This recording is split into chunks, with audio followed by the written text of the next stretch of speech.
All right, bro. Listen. Are we gonna talk about the beatdown or? I mean, we just skip it over it? we have to, I suppose. Let's start off. Let's start with it. Beatdown is a good way, really light way to put it. Yeah. I would say it wasn't surprising, but it also wasn't fun. I don't know. As somebody who picked the Celtics, that was kind of fun, right? Just in the name of being right. I thoroughly enjoyed that. But listen, and we're gonna get into it, but if Kristaps Porzingis is playing like this, man, this is a sweep. Like it might be that. He was so good tonight. It was insane. Yeah, I saw Caucasian Victor Wembanyama on the court out there. It was nuts.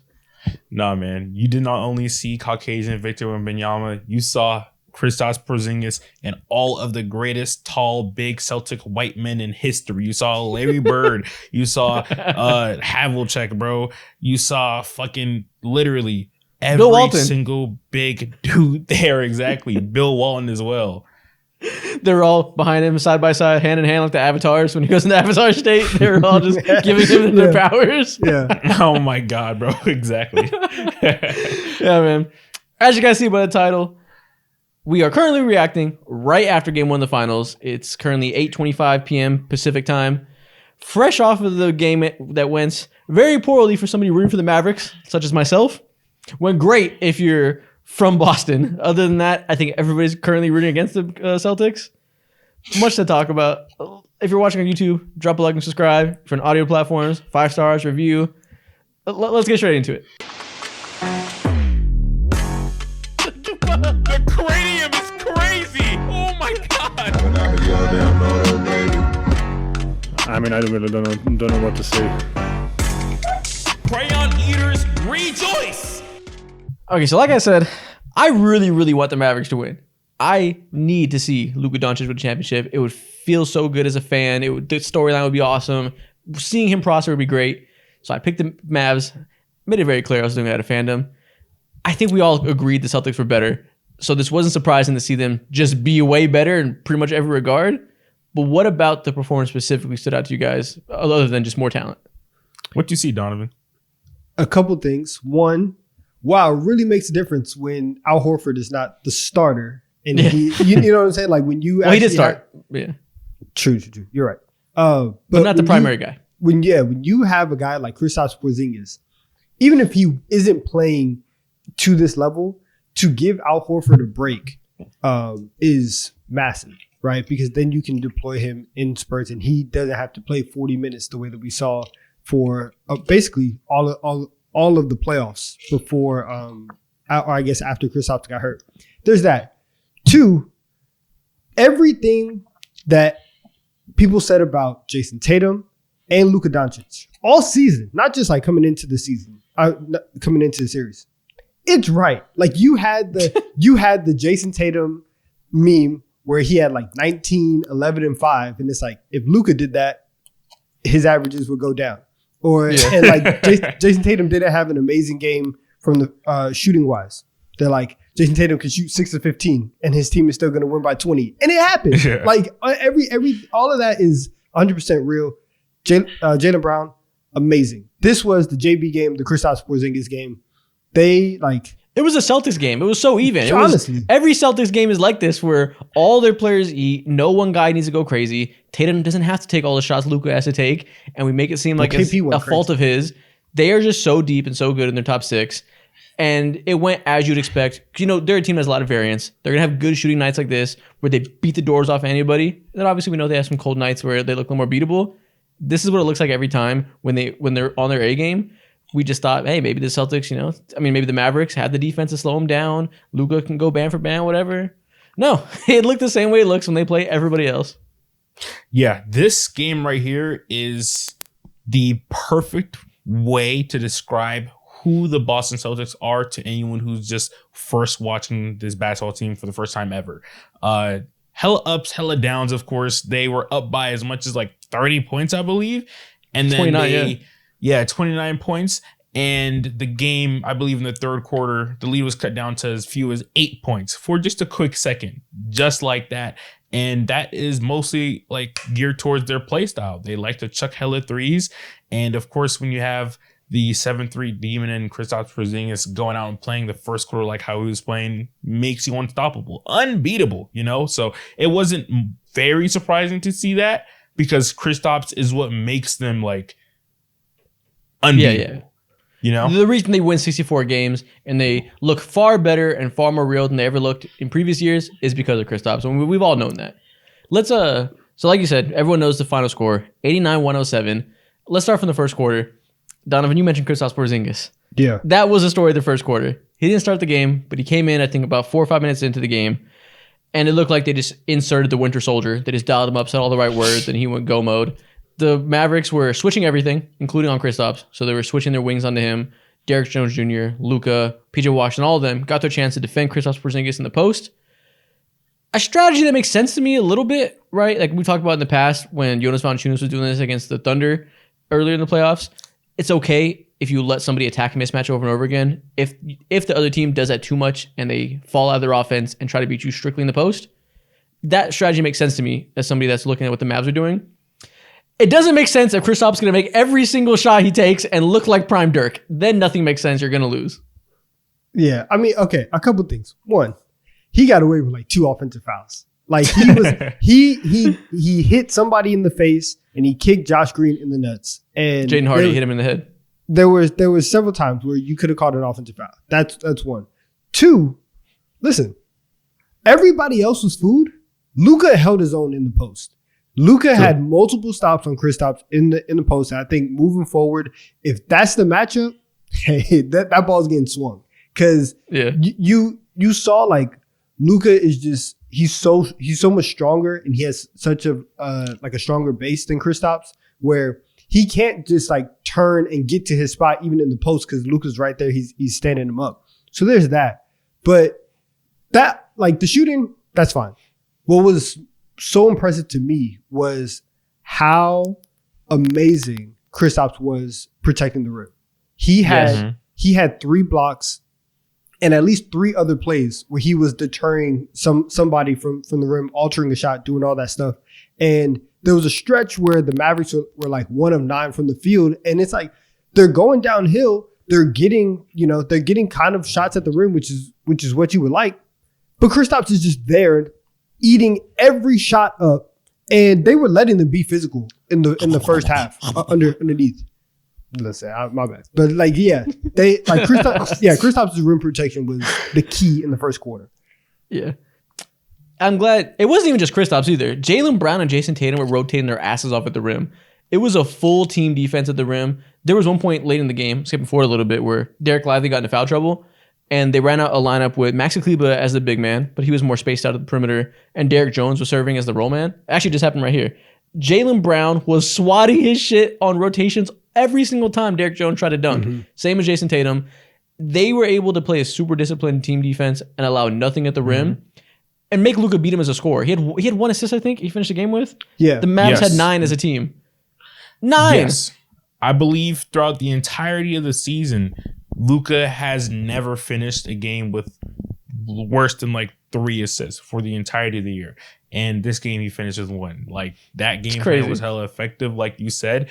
And I mean, if you're going to go ahead and let Luka go ahead and destroy you one-on-one, that's perfectly fine. And I think the Dallas Mavericks could have gotten away with it if Kyrie Irving would have went ahead and showed up. Why are we on Twitter and the main talking point, the main player being slandered is the dude who's up by 20, damn near 30, Jason Tatum? Folks are like, oh yeah, Jason Tatum this, Jason Tatum that. When Kyrie, the supposed best like Robin, one of the best Robins we've ever seen, is over here going band for band with Drew Holiday. That's not his tier. That's not his class. He's shot like 6 for 19. That's not what he's supposed to be doing out here. Yeah, man. It's tough because obviously we knew that we always talk all year about the Celtics offense and how a lot of variation in it because of the way they like to play, right, with all the 3-point attempts. Today we saw the good version of that. They got up 42 attempts, nonstop corner threes, impossible to beat them that way when your offense isn't looking good for the reason you just said. Kyrie isn't playing well. But the biggest thing is we talk about that and we ignore the fact that they had the number 2 defense in the league all year, and that's why they're so unbeatable. That's why they have 64 wins, and that's what we saw tonight. Even though the Dallas Mavericks defense has stepped up over the course of the second half of the season, there's levels. to this defense shit, and the Celtics are on another tier. They have so much versatility. They were playing crazy lineups. I don't know if y'all noticed. They put Sam Hauser and Peyton Pritchard in at the end of the first quarter. Yeah. I think to just give them a crazy amount of different looks they weren't expecting. And then at the start of the second quarter, they ran two bigs. They ran KP and Al Horford, which led to Luka wanting to ISO more, attacking those bigs, just continuing to not get other people into their rhythm. So many different defensive combinations they can do, and they did it so well, shutting everybody but Luka down. Shout out Sam Hauser, because Sam Hauser was looking. We put him in F tier, right? We were putting all the players in this finals in the tier list. But Sam Hauser was the guy that we were like, hey, he might be unplayable because he was looking awful coming into the series, and he came in and instantly was knocking down threes. He had a three, didn't even dip the ball, right? Caught the ball up here above his head and was like, yeah, like I'm shooting it, and it's a green bean, and there's nothing that you can do. Shout out Sam Hauser, shout out Peyton Pritchard. Like you said, it's a complete team win, but this is also the first time in I guess about a month that the Mavericks are playing a team where everybody's firing, because when you played against the Thunder, Chet didn't have a fantastic series. Jalen Williams struggled. And then you go to Minnesota. Cat was playing well in stretches. He couldn't shoot from downtown, but really you're focused on Anthony Edwards creating offense, and that's really about it. Now you're here, Jason Tatum, Jaylen Brown, Drew Holiday, Derek White, Porzingis. You have five guys that you legitimately have to key in, or any of them can beat you. And that's just something that they haven't seen in a month, maybe all season. And to have to do this for a whole series for the next 2 weeks, maybe a week and a half, depending on how the next couple games go, it's tough for them. Yeah, five guys. You can't really hide Luka on anybody. Like in past series, there was places for him to kind of pick his spots. He was getting picked on, low-key. They were obviously swinging the ball around, doing normal Celtics things. There were so many times when he was rotating out to Jaylen Brown specifically, and Jaylen Brown's fast, brolic ass blew right by him, attacking his shoulder, and Luka wasn't rotating off of that. So Jaylen Brown got a full head of steam to the rim. Of course, Lively, whoever came over, and it just led to an open three because Luka's just kind of standing around looking like, who's going to help me? And that was a big problem. Like, Luka has to defend better, and I don't know if he can because he has to do so much offensively. Like, their whole entire game plan defensively is just to, like, yo, Luka, if someone's trying to exploit you on defense, funnel your guy towards Lively or Gafford or whoever else is playing the help side. And that's right there is what makes the Boston Celtics so scary, because we haven't seen a team give them this many issues since the Oklahoma City Thunder, like Donovan said. And this Boston Celtics team, I would say the resemblance is uncanny between those two teams, except this Boston Celtics team is just like a much more primed level elite version across the board, from head to toe. So yeah, like in terms of how do you guys expect this team to respond, the Dallas Mavericks? How can they? I mean, listen, they're gonna make shots, right? Like we've seen back and forth throughout the entire playoffs with every team, even teams like the Orlando Magic, where we're like, yeah, they have no hope offensively. They would go back home and shoot well. So like Dallas is going to shoot better. That's not over. Yeah, in my opinion, they do have to get game two. I think that they have to make this 1-1. I think that it would be very hard to see them go down 0-2 and win this series in 6 or 7. But the fact that Luka was able in like the second quarter, mid third quarter, to really, really turn up, and you can see him right dialing it up, being the Luka that we all see, that's perfectly fine. The shots will drop for Kyrie in another game. I think there's still opportunities for them to get in this series, but the time is now for sure. I want to take a quick second to shout out our newest sponsor, Coinbase. Coinbase is the official crypto wallet of the NBA, and they're currently offering a deal where if you sign up for a new account and make your first trade with the promo code 20Deep3, they'll give you $20 of free Bitcoin.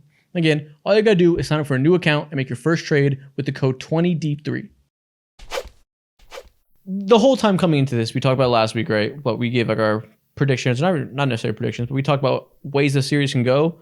The only way we gave the Mavericks a chance to win is if Luka and Kyrie play Herculean basketball and carry the fuck out of them. I said it was David versus Goliath. And I was like, I'm rooting for David. But Donovan was like, listen, sometimes Goliath wins. Goliath has hands too. And that's exactly what we're seeing. David wasn't so big today, and they need to go crazy. And that's really, I think that's the only chance they have is if we see an all-time great performance in them, which is possible, right? The guys we're talking about are all-time great players. But if things go per averages like they did tonight, or let me not say that, the Mavs play below average, so they can do better. But if they go anything close to this, or even the Mavs playing a little bit better but not quite amazing, the Celtics are going to win. There's too many advantages they have. We talked about how they get up all these threes. They took 42 threes. The Mavs took like 25 because the Celtics play such disciplined basketball, running all their wing players off the 3-point line, making Derrick Jones, making PJ Washington drive to the rim and make plays. And they just don't have the talent to make up for these different things that the Celtics are doing against them. Yeah. So 2 things. I want to touch back like 10 minutes ago earlier, Isaac, you were talking about like Celtics defense, it tends to get overlooked, number 2 defense in the league.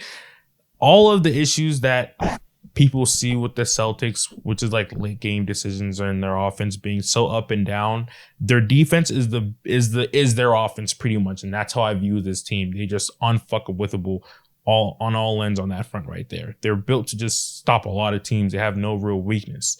And touching back to, Kyrie and specifically Luka needing to be like Super Saiyan version of themselves. Luka, can't really ask them to do too much.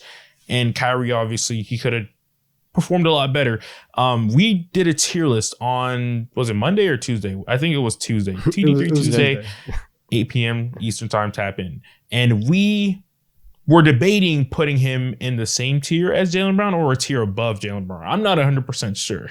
But this game right here is probably the reason why we did not put him above Jaylen Brown in that tier. Oh, there was a debate. We were never putting him above Jaylen Brown. That wasn't happening. But there's definitely people in the comments that were like, Kyrie should be ass and all this shit. You're right. Jaylen Brown is playing his ass off.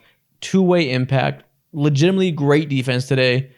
And, we big up Kyrie on the games that he goes crazy, and we ignore the ones where he doesn't go crazy because we have Luka to point to. And this is, like I said, Dave and Goliath. People treat the Mavs like it's Luka and Co. And Kyrie often falls into Co. when he's not playing well. 100%. Now, let's do the thing. All right. Oh my God. Game one is over. Finals MVP: Kristaps or Jaylen Brown? let's do the thing. I want to have a game by game tracker.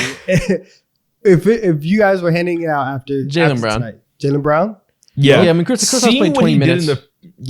Seeing what Jaylen Brown was able to do in the paint and look like prime Rudy Gobert or Mutombo in that bitch and just send shit left or right, send like a Kyrie block and. Just the mess that he was defensively, pickpocket, and Luka just like right there what we just saw, bro. He has to be leading so far. He had 3 steals and 3 blocks. Like he was a defensive playmaker. He was going crazy. The rim pressure he was applying, exposing Luka on defense, was huge. Easily him. Yeah. How do you guys feel about the game by game slander of Tatum? That's been the talk of the timeline. Oh my goodness, bro. I feel terrible.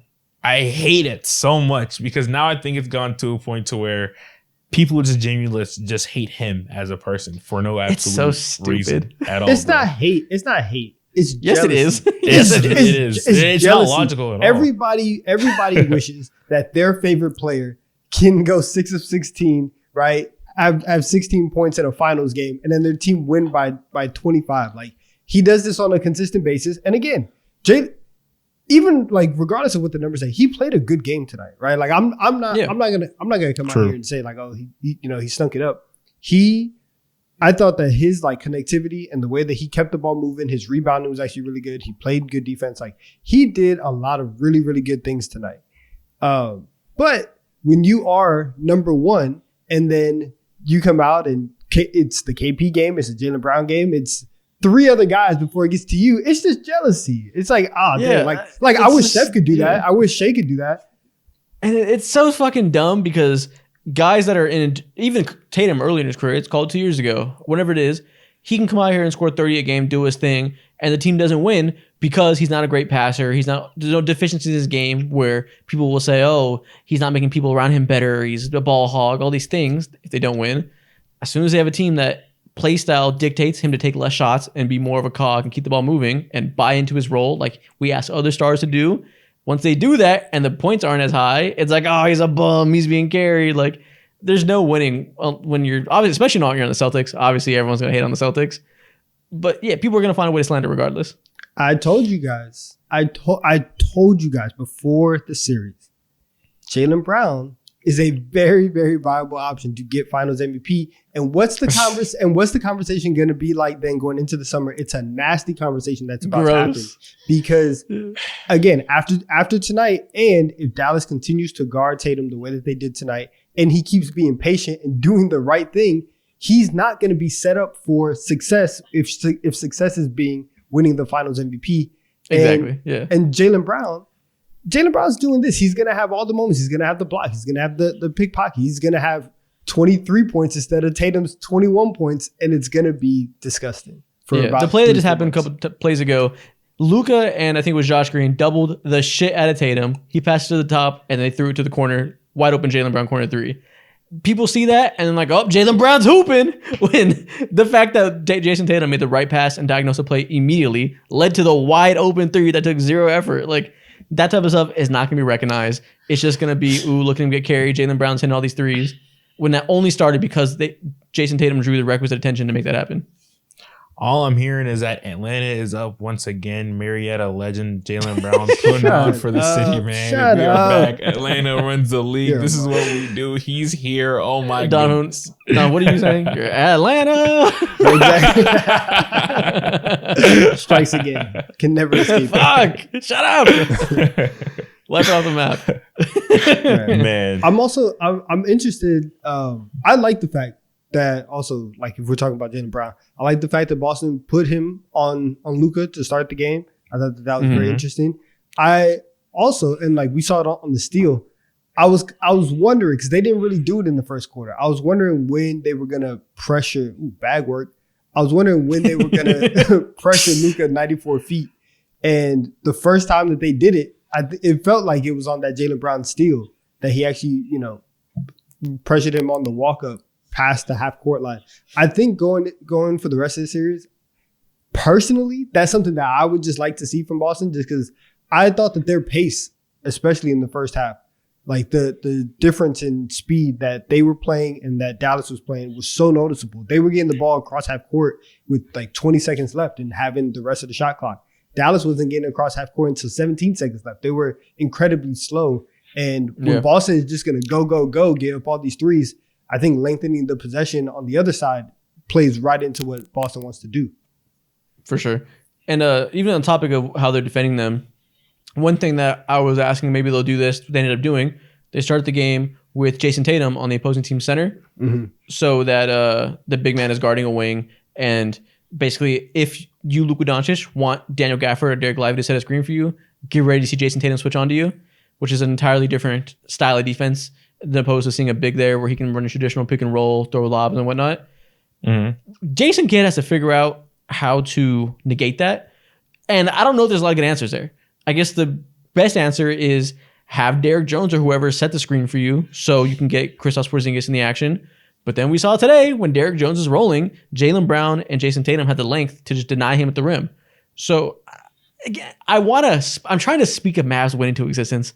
Like I'm trying to ride for them because I want them to win so bad. But there's so little advantages they have outside of maybe Luka Doncic is God. That's the only real thing is like, hopefully everything goes right for them and everything goes wrong for the Celtics.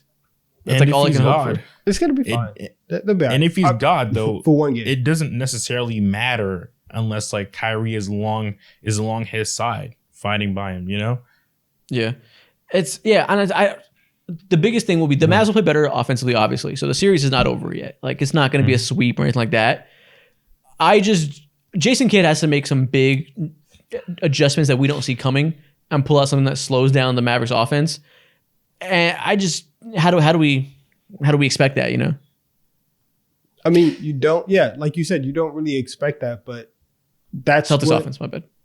Yeah, but that's what coaches do. And I think, again, early on, like the blitz from Boston was so early that it throws out kind of what you're trying to do. And I actually think that that's kind of, it might have been okay for Dallas to, not okay in terms of the game, but like they're going to be fine. And you can just be like, hey, they hit shots, we did it. And you can point to that and, sleep well and everything's going to be okay. Midway through the second quarter, I looked up and Boston had already taken 23s and Dallas was like 2 of 11 at that point. Yeah. Early on in games, if it's a massive difference if you are not falling down 13-14 instead of a 5-6 point game, maybe even being up. So they just got to start faster, and it's going to be okay in game 2. I think it works both ways, though. I know earlier in the week I heard some Mavs fans that mentioned this. Were saying that Jason Kidd is a bad game plan coach immediately, but an excellent adjustment coach. So like they oftentimes lose game 1s in series, then come back and get better as the series goes on because he's good at noticing things and making adjustments. That could be the case. But the problem you just mentioned where you're like, we can tell ourselves, listen, our threes weren't falling, theirs were. That's true. But I think in this instance with this specific matchup, there's noticeable things that the Celtics did and that we knew they were going to do before the series that led to that discrepancy. So I don't think you can just go in and assume that'll change because that's a very purposeful outcome that the Celtics worked for. Well, I mean, it's not a bad assumption because the only 2 games that the Celtics have lost throughout the entirety of the postseason so far has, unironically enough, been game 2s versus the Miami Heat, of course, and the Cleveland Cavaliers. But yeah, like going back to what you said, it's going to be hard for them to find their advantages. I think we're talking about this last episode, or was it last stream? One of those 2. Daniel Gafford, good God, man. This is not the series for him whatsoever. I think he only played like 14 minutes and didn't do a whole lot of much. And I'm going to take the plus minus. There's just not many places for him in this series or, in my mind, long-term thinking on this roster anymore. Yeah. Derek Lively got in foul trouble, got 5 fouls in the third. They took him out and put Kleba in at center, who also played like dog shit tonight. Kleba was getting ran off the court, getting abused by everybody in white. It was dirty, and they still didn't put Gafford out there. Daniel Gafford was minus 10 in 14 minutes, and the only reason, and he had the best plus minus of the starters, and that's just because he didn't play enough. Exactly. It's tough, man. Yeah, again, series isn't over. We know what Luka can do. We know what Kyrie can do. We're not counting them out by any means, but it's still an uphill battle, like we knew it was coming into the series, and now there's one more win they have to make up for. Absolutely. If I'm a Dallas Mavericks fan and if you're depressed for some odd reason because of this loss, look at that third quarter and see how the momentum completely swang, see how the defense clamped down and the Celtics momentum and rhythm just was overall thrown off because naturally their play style. I mean, that's baked in. So and then look how the Celtics responded immediately. Yeah, that's baked into Celtics basketball though. Like they could have been basketball. They could have been up by 40. And I was like, all right, well, let's just wait for the Mavericks run and wait for them to get it down to 12. Like I had no doubt that Boston was going to make this interesting and that they're not going to win it easily. There's not going to be some crazy dominant wire to wire. There's always going to be a stretch where they get it. Yeah, and that's modern basketball, right? We talked about it earlier in the playoffs. You see less blowouts these days. You see less sweeps because there's more variation in basketball. More 3-point attempts equal more variation, and you're going to see more runs than you ever have in the past. They're going to, like you said, they're going to have to work for it. It's not going to be they can win in their sleep. Absolutely, you're right. But I also believe like the other guys like Kyrie specifically was actually hitting timely shots and shit like that. And in this game, there was pretty much none of that. Any like momentum swinging shots. They pretty much all came from guys like Luka the entirety of the game, especially in that third quarter. And he was 4-12 from 3. He wasn't even good. I know.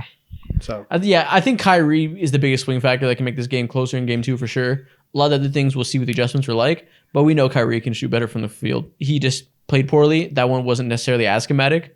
That is definitely going to change, I think. Mm-hmm. Facts. But then again, so can Jason Tatum. we can do this on both sides. Wilson. He only had 16 points tonight or something like that? Yeah. 16 on 6 of 16 shooting. It wasn't ass, but it wasn't great. But hey, it's Jason Tatum. What do you expect? I guess I can wrap up our game 1 reactions. We'll see what happens in game 2. This will be a big one. That game 2, that's on Sunday, so we'll react on Monday on the stream to what happens then, and we'll have a lot more concrete opinions because I think 2 games is double the sample size, more you can learn. Mm-hmm. Tap into the streams Monday 8 p.m. Facts. Tap in. Go watch the streams that we just did before the tier listing of all the finals players. It was a good ass stream. I liked it a lot. We were having an unk-off last stream, too. We were. I started talking about Pokemon at the end of the stream, and on Twitter, somebody added me about it, and I quoted it, and all the Pokemon fans started ratioing me. Oh my God, really? I had a very divisive opinion. Yeah, bad. It wasn't trash. Opinion? It's just it's controversial. A lot of people agree with me too, but a lot of people vehemently disagree. It was trash. All right, man. On to the next topic. As you guys see by the title, I think I'm titling it for this. I'm not sure, but we're gonna give NBA awards for the postseason so far. So all the same awards you do at the end of the regular season: MVP, Rookie of the Year, DPOY, Coach of the Year, Sixth Man of the Year. We're going to do that for just what we've seen in the playoffs. Exactly. But we have a slight twist with it, right? With one of the awards. I believe it's Rookie of the Year. Yeah, Rookie of the Year isn't going to be an actual rookie. Not a first-year player. It's going to be somebody who's a rookie to the playoffs. So that's your first time making it. Exactly. So we got a little spice to this motherfucker. Who do you want to start with? Well, let's take this next topic, right? Let's talk about Rookie of the Year, the one we just mentioned. Who is your Rookie of the Year, Donovan? You go first. I feel like there's two names for us to decide between, right? Well, I think 2 stars. I don't know. I don't know. You guys go first. Okay, my Rookie of the Year is Paolo Banchero. Yes! Wow! Paolo Banchero shot damn near 50% from the field, 40% from 3, 25 points per game, was hooping. The team was atrocious against a good defense. They had no spacing. Everything went terribly. He did really well. He rose to the occasion. Played more efficient than he did in the regular season on many times. And it was between him and Tyrese Halliburton. I thought about Tyrese Halliburton because Tyrese Halliburton, he won 2 series and made the conference finals. So I was like, I got to reward winning to some extent. But then I thought about it. I'm like, man, he won conference finals because Giannis got hurt. Then OG Anunoby got hurt and everybody else. So shout out to him. He did his job. Right? But his production individually wasn't outstanding. It wasn't bad. He played solid. It was like 19-9 on solid efficiency. But I think what Paolo did was a more impressive individual performance that I didn't just go winning bias. What Paolo did reconfirms everything that a lot of people thought he would be. Like he was drafted to be the security blanket, the superstar to go ahead and rise above all the BS that happens on the basketball court. When you have a bunch of players who are meh around you, he is legitimately a superstar in the making. And him putting up, what was it? What were his stats? 27 points per game, 8.6 rebounds, 4 assists, 45% from the field. My bad, I said almost 50. It was 45 and 40% from 3. And in the last 3 playoff games, he put up 39, 27, and 38.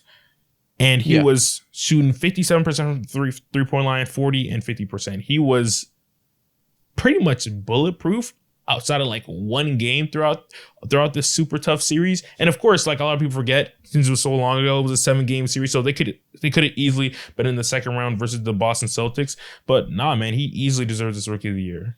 Yeah, and during the regular season, a lot was made about how hard his job is on this team, where he's essentially the point guard in the half court, and they don't have the best spacing in the world by any means, and don't have the best playmakers to set him up by any means, and all these things that were issues that mattered in the regular season, but I think were a little bit overblown. In the course of a regular season game, a lot of times, they're not like sagging off the corner shooter every play and like doing things they do in the playoffs. So I think sometimes people give him a little too much sympathy for that in the regular season. But not in the playoffs. In the playoffs, they were making these motherfuckers shoot, packing the paint, making his life hell.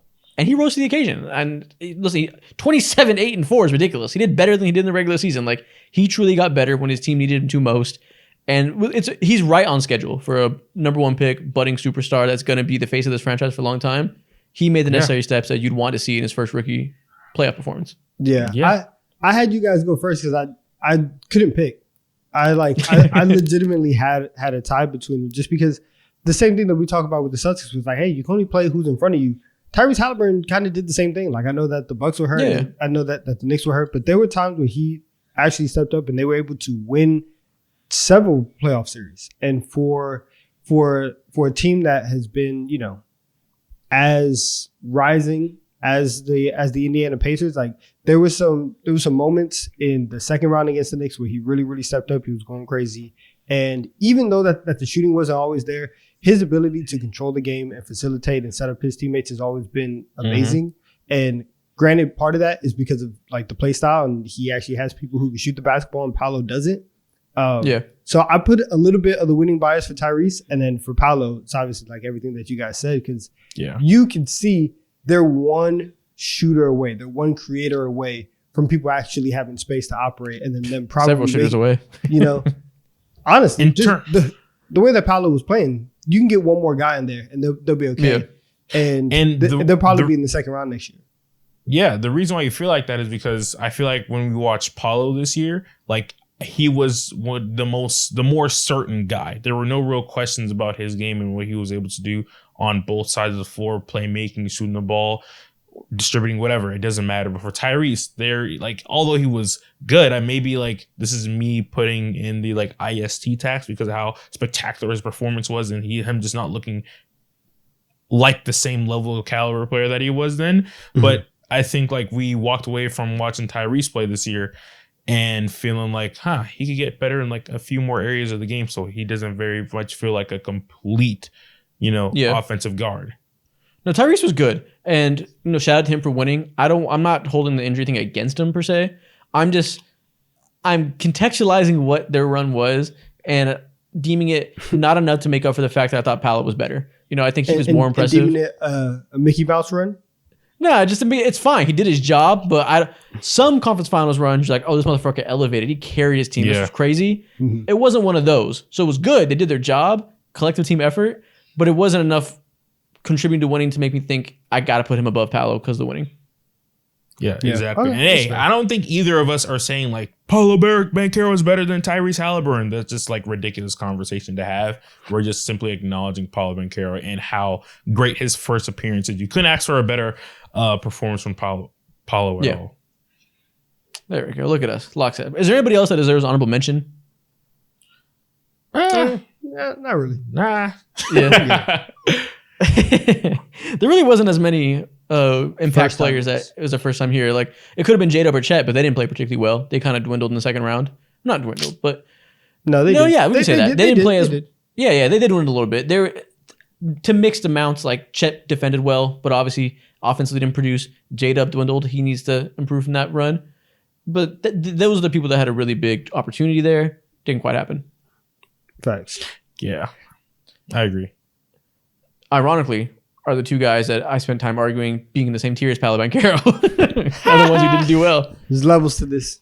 I still stand on it. I still think I'd rather have Chet long term, but Paolo 100% deserves it. He played infinitely better with an infinitely harder job. I agree. This is the conversation. Next up, Coach of the Year. Who do you want to give Coach of the Year to for this playoff run? I think it's pretty simple and clear. Is it? It should be a sweep.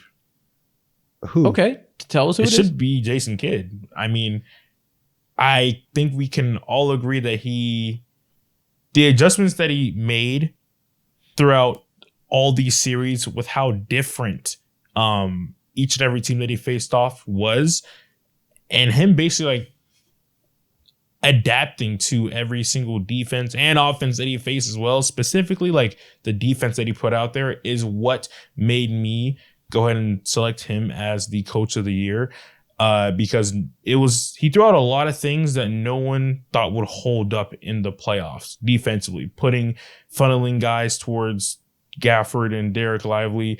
And of course, like it makes his job a little bit easier when you do have players like Lively who can surprisingly execute on that end of the floor. But the adjustments for me, the live game adjustments for me, is what does it.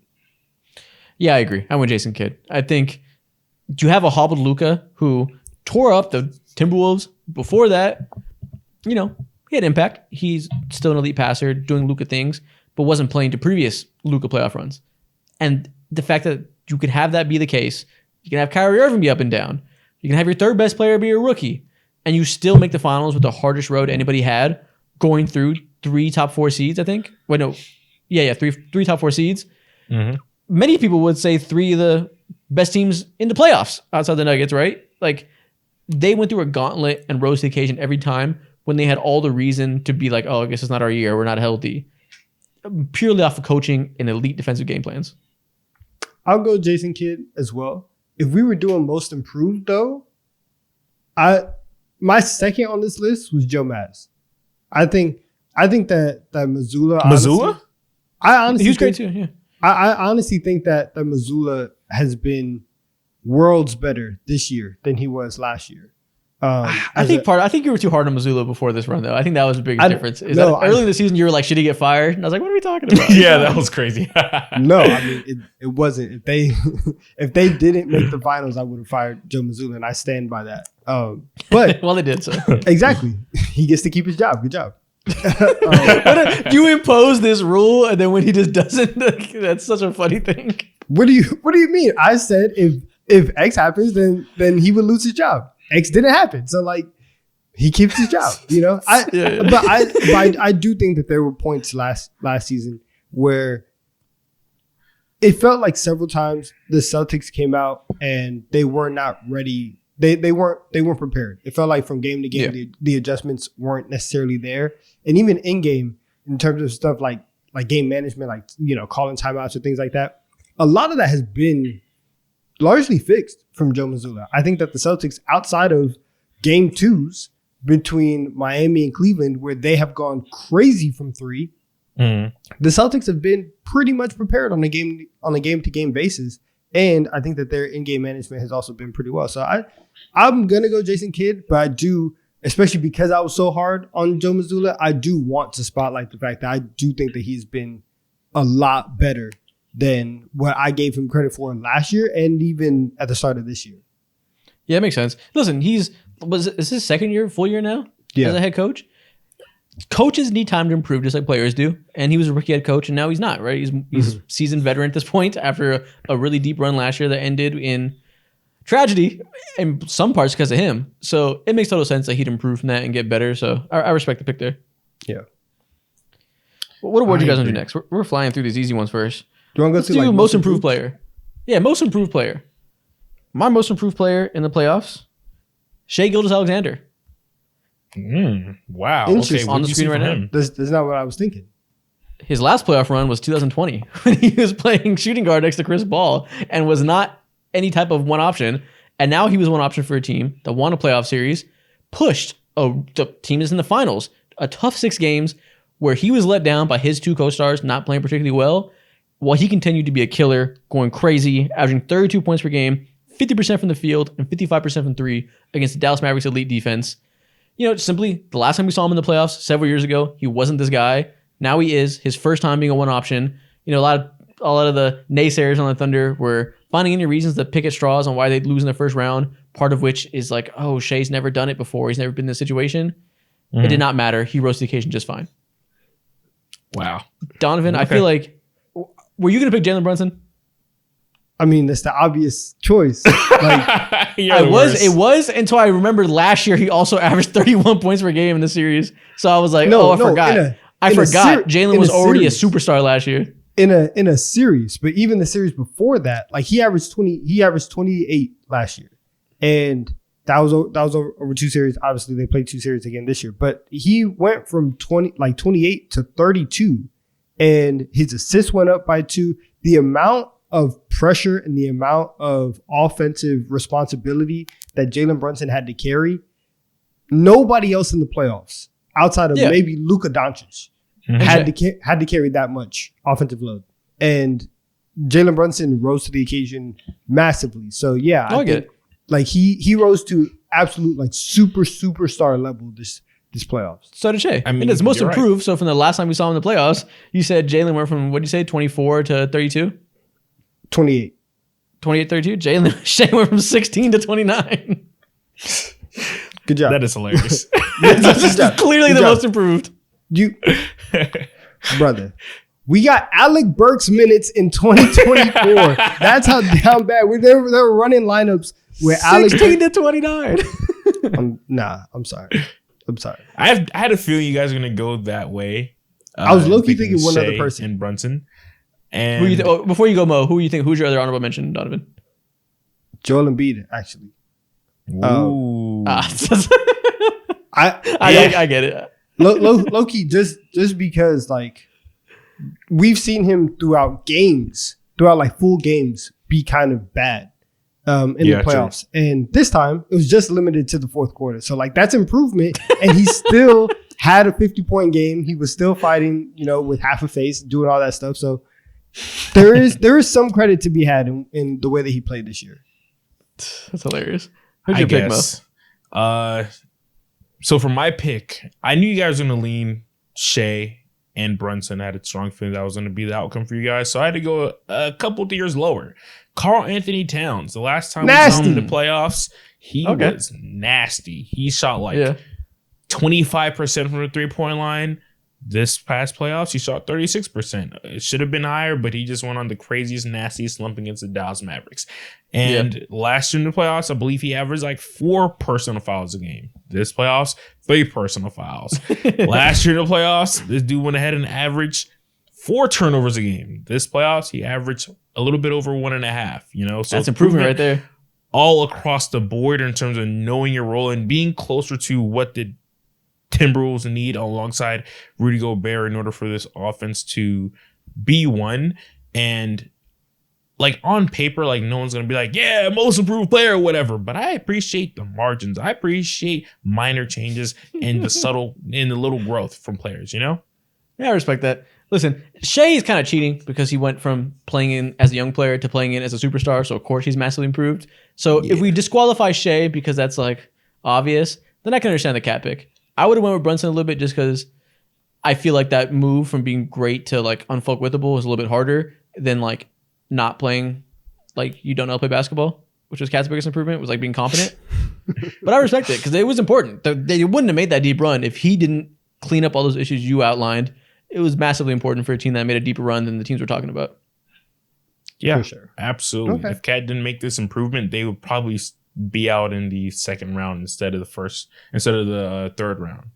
Yeah, it would be hard for them to even be where they're at right now as a top 2 seed because his improvements and abilities to play the 4 were massive for this team to work at all in the first place. I agree.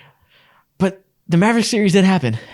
So that makes it a little hard. It was just flashbacks, nightmare into 2023 playoff Cat. But, it's improvement at the end of the day, and I see him for what he is, and I just appreciate the little minor growth. I think if we think about if we were to combine the regular season and the playoffs, I think Jalen Brunson is the most improved player over the last calendar year. Last time we did the rankings, I think I ranked him 24th in the NBA. I'm gonna have to have conversations is he 12? How high is he breaking the top 10? We're gonna have some conversations. What did you say? You taking Jalen Brunson over De'Aaron Fox? Fuck yes, I'm taking him over De'Aaron Fox without a thought. Thank you. That should be in a heartbeat. Yeah, that's crazy as hell that we're having those conversations. I'm just asking that because that was a point of contention whenever we did the rankings. I was trying to tell you. He's in Donovan Mitchell conversations now for that just behind the top 10 in the lower teens. These are the combos we're going to be having this summer. That's crazy. And I agree. And I really I was late to the party on him early in the season because I was let's see if the 3-point shoot can keep up. It did. So in the regular season, I've been okay, he's great. But this playoff run is a whole nother level that's not even just recognizing, okay, he's going to consistently be this all-star level player. It's wait a minute, is he a superstar? This is crazy. Yeah. I agree with you. That's he wild, definitely, man. Either him, he's in that conversation in terms of full calendar year, who made the biggest leap. It's him. You could say Anthony Edwards, I guess. And then who's it? There's one more player, Tyrese Halliburton, because he generally did go into another echelon of player. And you can do young players too, like Paolo Banchero, Scotty Barnes. They made their first All-Stars. That's cheating. Of course, they're going to be improving like that. But in terms of players who you don't necessarily expect it from their current age, it's got to be them. I agree for sure. Next award. Who is the DPOY for the 2024 playoffs? This is hard. I'll go first. Go ahead. I'll go ahead and get it out the way. Now, I had few players on my list. I had Rudy Gobert on my list, but I feel like I would be getting made fun of by all the crown eaters right now. Because let me go first then. Let me go first then. Oh, because you got Rudy Gobert. Go ahead. Hell yeah, I got Rudy Gobert. I don't give a shit about the Twitter combos. Jokic cooked him. All this stuff. He can't guard Luka 101 in the perimeter. No shit. Nobody can. He had such an absurd plus minus. When he was not playing, their defense was ass. They made the conference finals because their defense locked down the Phoenix Suns, locked down the Nuggets, made them melt down in the Game 7 with a 20-point lead. None of this is possible without Rudy Gobert. When you combine skill plus impact and how far their defense took them, it's easily Rudy Gobert. I don't even think there's a close second. I don't think none of it's possible without Rudy Gobert. 0 is possible. I mean, their best defensive showing was the game without Rudy Gobert. Now let's do the rest of the other games. What about the rest of the other games? I'm just arguing against the point of none of that is possible. It clearly was possible. They didn't have Rudy Gobert on the floor, and then we were like, is this the best defense we've ever seen? So that's crazy. It is possible. Do you believe they could do that for a month straight without Rudy Gobert? You think they could do that every night? I would like to see. I would like to see. I would not. It wouldn't be pretty for them. We'll see. They'd be so mid without him. Donovan, who was your defensive player? Yeah, who else is in contention for you? Well, if you want, you can pick that back up after I had to make it clear to him. Who do you think that is also in the running? Me? Yeah. Because you weren't picking Gobert, were you? I wanted to go ahead and pick Gobert. I threw his name out there first to go ahead and give him his kudos. Of course, I think he's like genuinely the real winner. But I didn't want to pick the popular pick because that would be fucking boring if we just said the same thing continuously, you know? I know I'm all about entertainment. So I went ahead and picked Jrue Holiday. He made genuinely like this. He's just been super impactful than as usual. Had hella moments in the Eastern Conference Finals versus Tyrese Halliburton. Plenty of moments. Put Darius Garland in absolute hell. Jrue Holiday, man. Like all those podcasts, all the interviews you see about everyone, Luka Doncic, whoever the hell else calling him the best perimeter defender. It's fucking facts, bro. Yeah. I don't even know who to pick on the Celtics. They're all so good that I thought about that. Like the other team that made a deep run off of defense, I'm like, I almost wanted to say Jason Tatum too, bro. I wanted I thought Jaylen Brown. Type of reward. You can say about all of them. So much. Yeah. Who'd you pick, Donovan?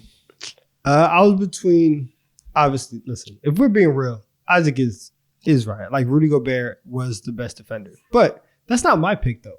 Because I was between Nas Reed. Exactly. I was between the two guards. I was between Derek White and Jrue Holiday. And seeing as Jrue Holiday already got some love, Derek White, you are my pick for DPOY in the playoffs. I think we've seen Derek White make just some crazy plays throughout the playoffs. Obviously, Jrue Holiday has made like game-sealing plays, but Derek has been awesome as well. His ability to just be in the passing lane, to just be everywhere and super impactful on everybody, it's second to probably only Jrue Holiday. And they probably flip-flop depending on the day of who's the better defender. So what a luxury, man. This team's ridiculous. Yeah, it's crazy. But so I'm going Derek White. God, they're so clearly going to win the finals. It's annoying. I hate it. Try to tell y'all. It's a travesty. We all knew. I just tried to speak an otherwise outcome into existence. I never believed it. I'm talking about what I said go crazy. No, you're right. You did call it before. You did call it before the season. I was on Bucks bandwagon. You were Celtics from the start. Celtics in 5. In 5, I think the Mavs can make it harder than that. But 5 is disgusting. If KP's like this, it's 5. He won't be like this though. He's not gonna be shooting like that every night. That's the one thing that's gonna go back to normal a little bit. I'm not gonna lie. I hope. Listen, the Celtics, their run in 2022 had the same mindset. I thought they were losing in the second round because I was like, they can't keep shooting like this, and then they kept shooting like this. So yeah, they can definitely do it. Damn. All right, next award. Nasty. The Nuggets should be here, man. This is crazy. Dude, the fucking 20-point Game 7 meltdown. We're watching the highlights right now, and it's just like, how is this? Like, because the Nuggets, in my opinion, again, I've picked against the Mavs every series after the first one. The Nuggets 100% would have beaten the Mavs, in my opinion, and I think so they should be here. Dude, earlier this season, I remember I made a video where I said the Celtics aren't good enough because I don't think they can beat the Nuggets. I said they can beat anybody in the league besides the Nuggets, I think. As soon as the Nuggets are eliminated, yeah, the Celtics are just clearly in a league of their own. It's so annoying. Let's not speak too soon. God damn. Y'all just you're right. It's not over. Towel. Holy shit. Pick your goddamn head up, bro. Shit. I know. It's not over. Stay to your toes. Be a fucking man, Isaac. Stay to your fucking word. Well, my word was I really want the Mavs to win. My brain thinks otherwise, so I never had a good word on this matter. I know. I understand your pain, though, for sure. I want to see Luka win so bad. Also, y'all have gotten the narrative going so much. Everybody's like, you like the 2 white players. I'm curious. Y'all have successfully made that narrative happen. As if they're not the best 2 players in the NBA. They're the best 2 players alive. Of course, I like them both. You did it This to man yourself. used to ride for Giannis. Not anymore. You're right. No, Giannis is still up there. No, Giannis is still up there. I wonder why. See, I like them too. What's next? They're all international. We're gonna add a big wrinkle in every time. Interesting. You said Giannis and not Jason Tatum. Okay, how many awards that we want to yap about? We have one more, right? Only award left. MVP. MVP. Who is your 2024 playoffs MVP? Donovan, you want to start this off? I mean, come on. We're going with Jalen Brunson. Like I'm not gonna go anywhere else. I understand that both of you guys are going to pick Luka Doncic, right? I understand that that's where you guys are gonna go. Sheep. That's fine. What Jalen Brunson was asked to do on a nightly basis, offensively, is insane, and the levels that he rose to was crazy. And we legitimately saw him do things like he was also having an all-time run. And if 5 of his teammates didn't die on the floor, we could be having a very different conversation right now about the game 1 that we just saw. And I think that Jalen Brunson. Are you suggesting the Knicks would have made the finals? I'm saying it was a possibility if people didn't die. But Knicks fans are a disease. Bro, it's been like 3 weeks. I'm sorry. What? It's been 3 weeks. What are you talking about? Yes, it's possible. No, it's not, but I get it. I respect the pick. I get why you picked him. He was my second pick, obviously. You're right. I went Luka. I think, shout out Jalen Brunson. He did things that were similar to what Luka does every playoff series. And we're like, whoa. So for him, that's crazy. The standards that he had were far below that. So it's massively impressive. And we expect this from Luka. So we expect 32 points per game in the conference finals to make the finals. It's not as mind-blowing because we've seen him do it before. But he still did it. I think in the MVP conversation, making the finals holds a little bit more weight than previous ones because it is, the MVP in the same way that winning matters some in the regular season. So I felt like I had to go with Luka, who has comparable production and is in the fucking finals. But I respect the Brunson pick. Yeah, obviously it's a very respectable pick. The levels that Jalen Brunson ascended to, no one ever would have predicted that or seen it coming. Unless you're a Donovan off of shrooms or whatever, then yeah, whatever, you see it. But seeing Jalen Brunson go ahead and give folks 37, 40 points, Luka does the exact same thing. But on top of that, too, he'll go ahead and give you 12, 9, 8 assists pretty much every other night, unless it was a night like tonight, And Luka defended his ass off in the conference finals. He made big stops against that team that was more suited for his style of defense. Don't think he could do that against the Celtics for the reasons we said earlier in the pod. But against that matchup, he did what he was needed as an ISO defender and really elevated them outside the ball. Whenever some nights, his shot wasn't falling, he found ways to make them better, beat you with their passing, all this type of stuff that, shout out Jalen Brunson. He just doesn't bring that type of stuff. It's just Luka's on a different tier of basketball player. Oh, to have Kyrie Irving as your second option. Oh my gosh. Yeah, it did him a lot of good tonight. It did him a lot of good against the Clippers. It's amazing. Oh, okay. So we're throwing out 3 rounds of Kyrie. Nice. No, so we're gonna pretend we weren't talking earlier. How he's real up and down, and he only gets mentioned whenever he's up. We're gonna pretend that didn't happen. We're gonna act like we didn't do a whole stream and saying, "Is this the most talented offensive backcourt we've ever seen?" This man's referencing BR streams. Let me not even peel back the curtain. Let me not even peel back the curtain there.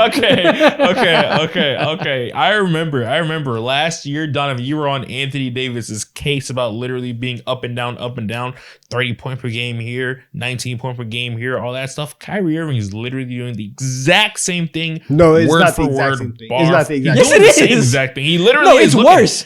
It's worse because one was also a fucking DPOY caliber defender in the series, and one isn't. He's just up and down on offense.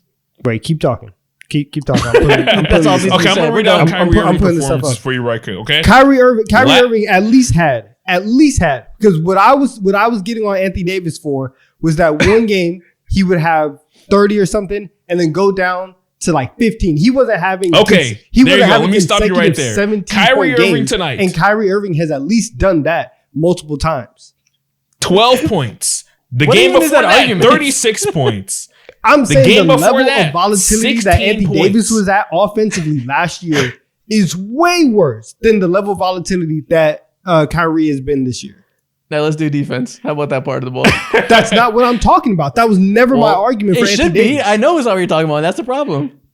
Why? If I'm talking offense, why would I bring up defense? Because we ignore the other side of the ball as if the offense is the only thing that matters. I was never talking about him as a full player. I was upset that one of the guys who was averaging 20-something points a game could not score 20-something points a game back to back.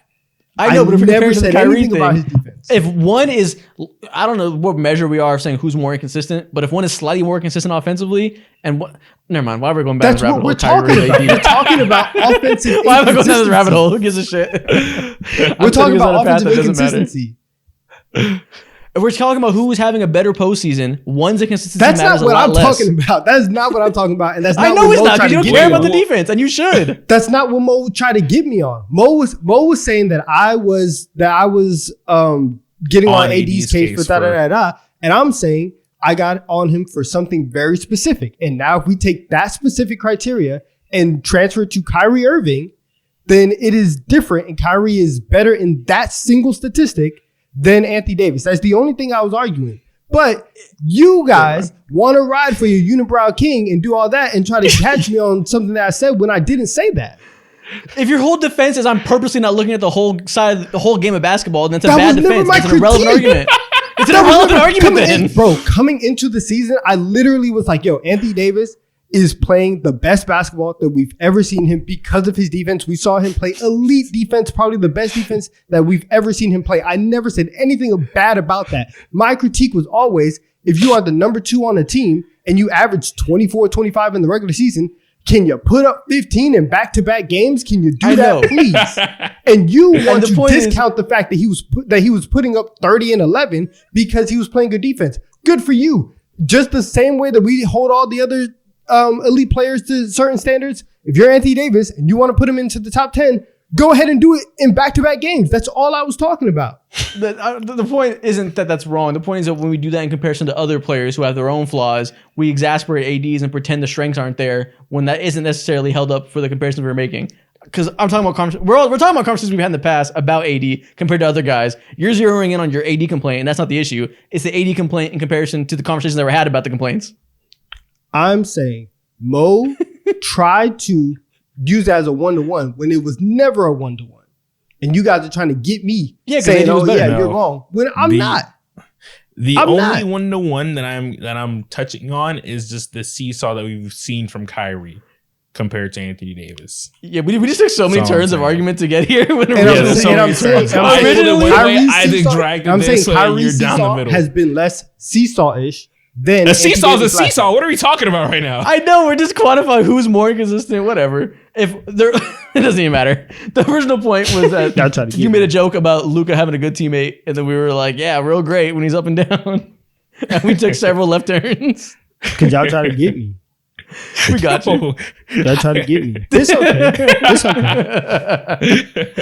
Anyway, that's all the rewards we got with a nice little sidetrack. I think it's time for TikTok time. I mean, not TikTok time. I think it's time for Producer Corner. There we go, Nikhil. They tried to forget about you, but I didn't. The TikTok eaters didn't. This is our Nikhil producer segment. Let's get into it, please. Why'd you take it to a prayer? That was so intense. Listen, that's great.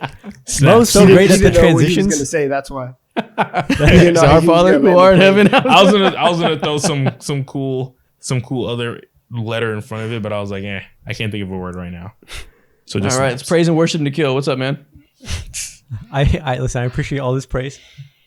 Today's producer corner is kind of fun because we get to learn about you guys. Okay. I'll start off by saying this. I'm gonna bullshit a little as usual. I'm a student of the game. Okay. In what sense? What does that mean? Okay, there we go. What game are we talking? I was waiting for that. So we've been on a couple trips recently. You guys have probably seen this. I've made an earnest effort to up my fashion a little. I'm trying, all right? I used to just wear, t-shirts and like bad fitting shorts, mismatching socks. 9-inch seams. I see you. Exactly. Just forces. That was my go-to. All right, I'm trying to change up now, trying to work on my style. I think it's working. But I want to hear from you guys. As of today, how did you guys get to where you are with your fashion? I don't know. What, our swag? Listen. Everyone has their own. Everyone has their own jersey. Yeah.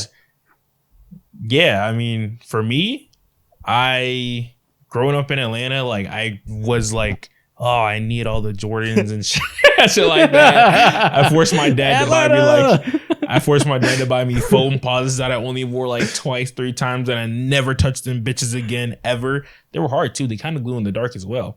But yeah, like growing up, my swag has definitely evolved. But I think the steepest turn happened when I moved to New York last year, and I started like seeing people wearing just like the craziest things, but not crazy in the sense of like, wow, like what they're wearing is crazy. It's like, wow, like they're genuinely doing what they want to do, wearing what they want to wear, and they have a very good understanding of proportions and also like color schemes and dynamics and stuff like that. So once I saw that, I stole a lot of that and added it in my bag.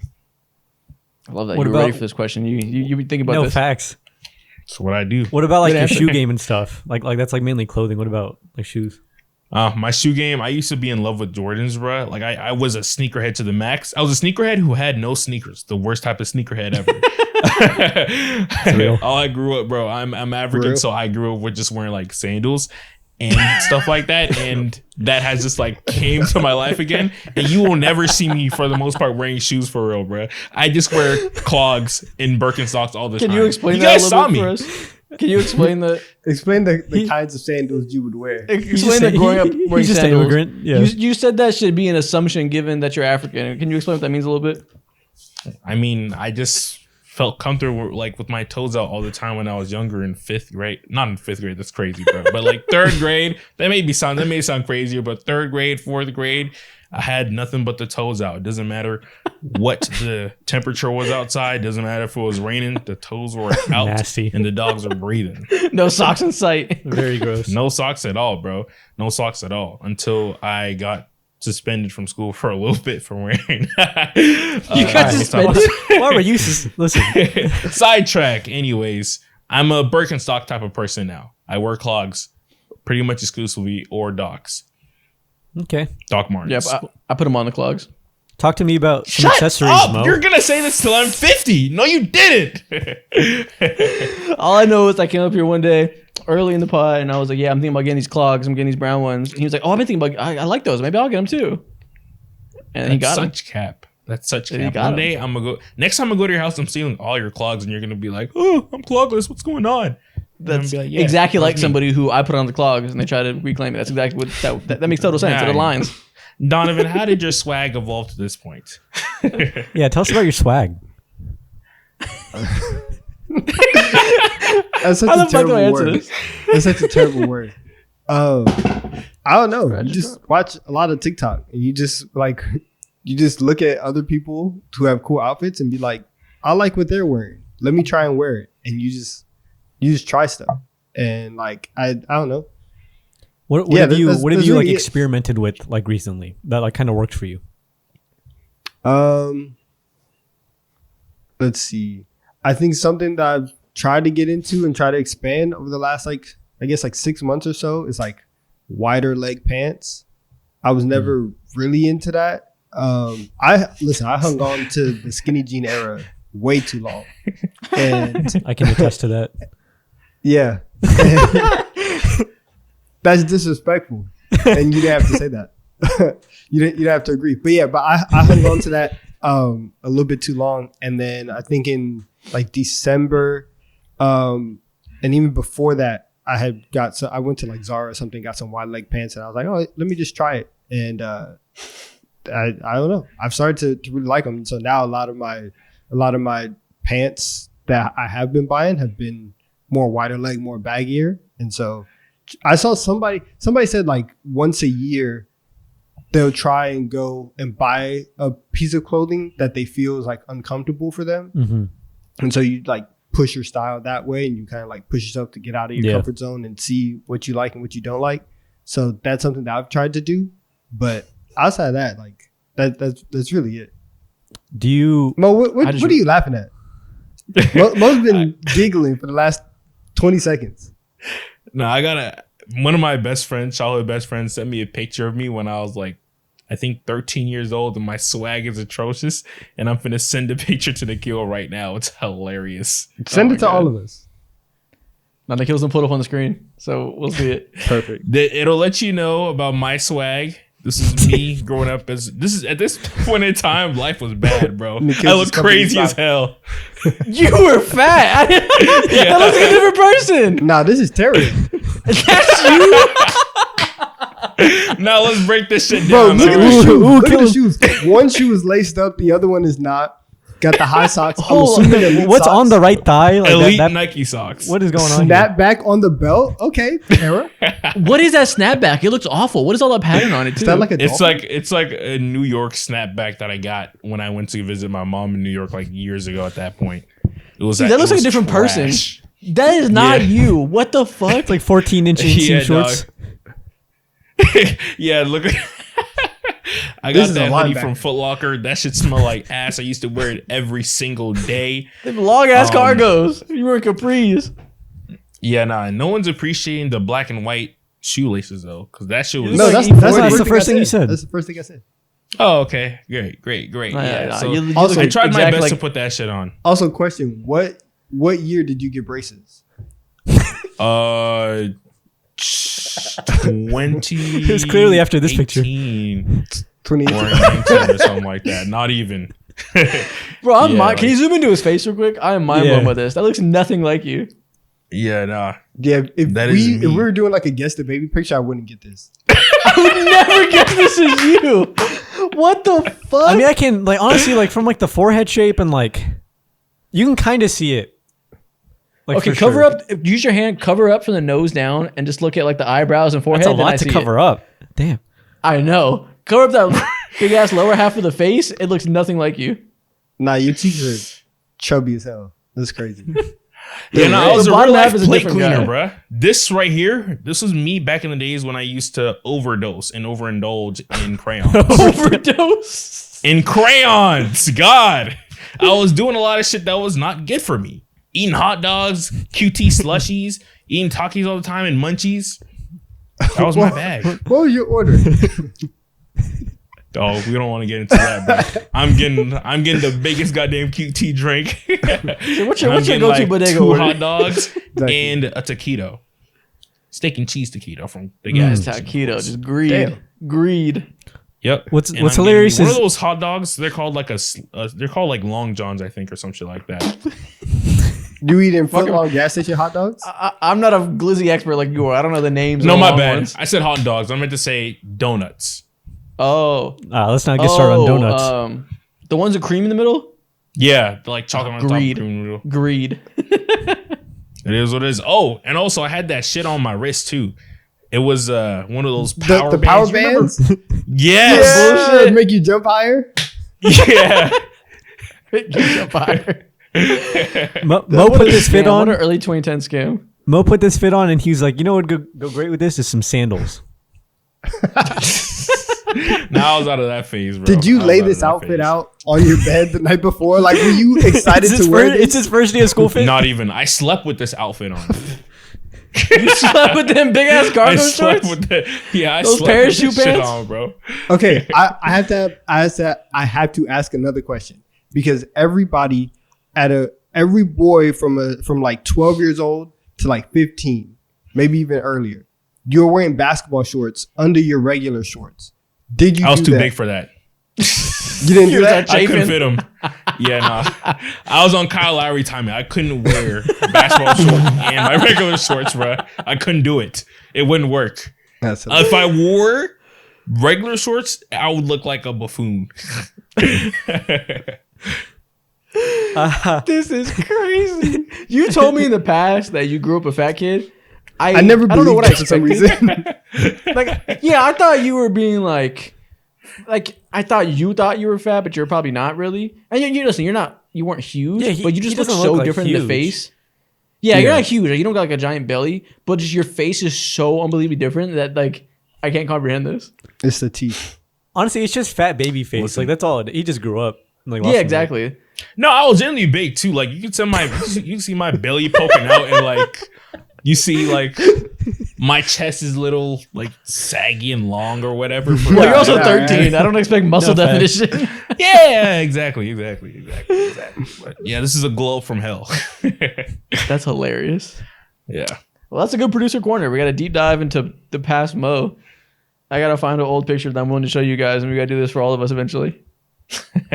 I'll find I have old middle school pictures of me in football. It's a football. I think I have it on my phone. I'll find it. Send one. Yeah, maybe I'll you want to dissect it now? Next week. No, I'll save it for next week. I have one where it's like a card when you take pictures with your like middle school teams, and they sell like the photo packages. One's like supposed to look like a trading card. And it's me like doing these hilarious poses. It's great. I got another picture of myself. I had like this super big blocky print basketball shirt that said "Stay fresh on and off the court," and it was like hot pink, yellow, and baby blue, whatever. That's and I had a basketball Nike in my hand with some. Never stop working. Disgusting. Yeah, work never finishes. Those vibes. Disgusting. Well, that's a great producer corner. Let's talk about one more topic before TikTok time. All right, so let's talk about the Lakers. Everybody's favorite topic. Normally, Lakers conversation around this time of the year is forced. But today we have something interesting to talk about. Because over the last couple of weeks, really over the last week especially, it seemed like a near certainty that JJ Redick was going to be the new head coach of the Lakers. Shams Charania had, I think 3 days ago now, tweeted out an article that said they are close to finalizing a deal to make him their coach. Which seemed to me like he was saying, shit's done. We just can't say it until the finals are over. But trust me, I'm telling you now, it's done. I was like, okay. We talked about on the stream last week, or not last week, this past stream, we were talking about it. I was like, okay, as a Lakers fan, I see the vision. Hope it's a pleasant surprise. But then Adrian Wojnarowski came from the top rope today and said, fuck all that shit. They're going for Dan Hurley, UConn coach, back-to-back champion. Oh. What was y'all's first reaction? Shams, your legacy is on the line, my brother. That's my first reaction. No facts. It was just, he said, fuck all that sham shit. The whole time they wanted this guy, actually. Meet the Shams. Big change. For real. The last year for Shams has really had some questionable stuff. But I mean, listen, if it's Dan Hurley, shout out to Dan Hurley. It makes sense from everything that Woj was talking about. He was saying that, the Lakers were really trying to build a program, and especially now that the NBA is moving towards like the second apron. And you can't just go out and, pay 3 superstars and then automatically you're going to have a championship team. Yeah. You need to develop your young guys, your role players and stuff like that. Having a college coach who that's his job is to develop a program. That makes sense. So I don't hate it. It's encouraging. Yeah. It's been reported that he's 50-50 on joining. So we'll see if he wants to or not. But it looks like if he wants to, they're going to hire him. And I think it would be an interesting hire because just off of experience, obviously he's 2-time champion and he's had all these years of experience already coaching college basketball at the highest levels over JJ Redick. So it wouldn't be a bad hire whatsoever. A lot of people are making fun of this because I remember I think it was in some JJ Redick episode that he filmed with the actual coach himself. LeBron commented under, or he tweeted under, he was like, yo, Dan Hurley's such a great X's and O's guy and blah, blah, blah, or whatever. And a lot of people are going back and finding that screenshot and they're just making fun of it. But it's like genuinely true. If you take just 2 minutes out of your day to watch UConn's offense and compare it to any other college basketball team, it's like caveman brain versus man brain in like 2024. Like it's night and day. And they do a lot of off-ball screening. Normal. A lot of motion offense stuff similar to the Warriors, to the point that they have guards come into the draft like Stephon Castle this year. And we're like, well, we got to see him in another team that doesn't have the gift of Dan Hurley's offense. It's going to be an entirely different world because he makes life so much easier for these guys that it makes us have to view these prospects differently. A lot of times coaches get hired from college in this way, and people immediately go like, listen, are they going to listen to these guys? Do NBA players want to get barked at by a coach who's used to talking to kids? Is it going to be John Calipari all over again? All this stuff. It's different when the guy is also great X's and O's. You don't often see that with these college coaches that get a chance. It's more like a Brad Stevens who has both. Yeah. And for the Lakers, hiring Dan Hurley, and this is purely just from a fan perspective and an outsider perspective, your credibility level goes up because then you don't even have to deal with the narrative or the conversation of, oh, LeBron picked JJ as the head coach, his podcast partner. That's out the door. That's out the window. And instead of LeBron's podcasting partner, we're going to bring in a back-to-back national champion to be our head coach. And it just makes a little bit more sense. I feel like a lot more people can buy into that. And for a role as high profile as the Lakers head coach, that it goes a long way, you know? Mm-hmm. As a Lakers fan, I had convinced myself on JJ Redick because the other names in the conversation were James Borrego and I forget who else. Not very inspiring names that would excite me in any way. So I was like, all right, I can buy that maybe JJ Redick is this brilliant coach waiting for an opportunity. Mm-hmm. It is weird to give him a job coaching a should-be contender right away with no experience, but at least I can see an upside, right? So I wasn't like hating it. But you got to like it more to bring in a coach with this much experience, with this much cachet. From the reporting, it sounds like they realize, like you said, Donovan, they got to build a program. They got to stop filtering in all these young coaches and short-term coaches. They got Vogel because they couldn't get Ty Lue because they tried to cheap him out. Then they fire him, bring in Darvin Ham. Before that was Luke Walton. You know, it's a constant carousel of new guys, nobody having enough success to be there for the long run. They want the opposite. They want stability for a decade. They want to have a guy that can really be the next great Lakers coach. And it's obviously a safer bet to bring somebody who knows how to build a program like that rather than a guy who's never done it before. Yeah. It's interesting because the turnout rate for college coaches coming into the NBA and having a good amount of success is like bleh. Obviously, you just mentioned his name a couple minutes ago. Brad Stevens, he's one of the greatest or one of the better cases of all time. But in recent history, like thinking before that, I think of like guys like Billy Donovan, and I don't know how to assess him because hasn't really done much in the NBA, and he's just really like one of those middle of the pack type coaches, you know? And then before that, like who else are we talking about? Good God, another Bulls head coach. Fred Hoiberg. Remember him? Yeah. But again, it's a little different because like Fred Hoiberg, his whole thing is I'm going to yell at you, I'm going to inspire men, I'm going to make boys into men, all this shit. That's a lot of these coaches. I don't really know Billy Donovan's whole thing like that to tell you exactly, but Hurley is a really smart X's and O's guy plus that, so that's why you hope he's a little bit different. And also, those guys you mentioned were good coaches that got the job for a reason. This is a back-to-back champion. You know, this is like the most prestige version of that, so hopefully that can also give you some confidence it'll work better. This is the more professional pick for sure. This is Dan Hurley when he has to scheme against Jokic instead of psychology majors. Yeah, it's also interesting that, Donovan, you talked about how it kind of ducks the allegations of LeBron owning the team, essentially. LeBron and Clutch, from every opportunity they can, every reporter that I talk to them, they're saying that LeBron wants nothing to do with the coach hire, that he has been completely hands-off and is telling them, report today said, he's telling them, don't prioritize me, prioritize AD. Seems like LeBron is like not one of those allegations at all. Listen, we know conversations are always had, and so like I'm not gonna be like, oh yeah, like LeBron's lying, he's capping. But I mean, that you can tell a front office don't prioritize me. You're still LeBron James, so even if he's not telling them, hey, I want this guy, I do feel like there probably is a certain part of the Lakers front office where it's like, all right, we should probably figure out if whoever we're hiring is going to be a good fit with LeBron, even if we think that he only has 2-3 years left in our uniform.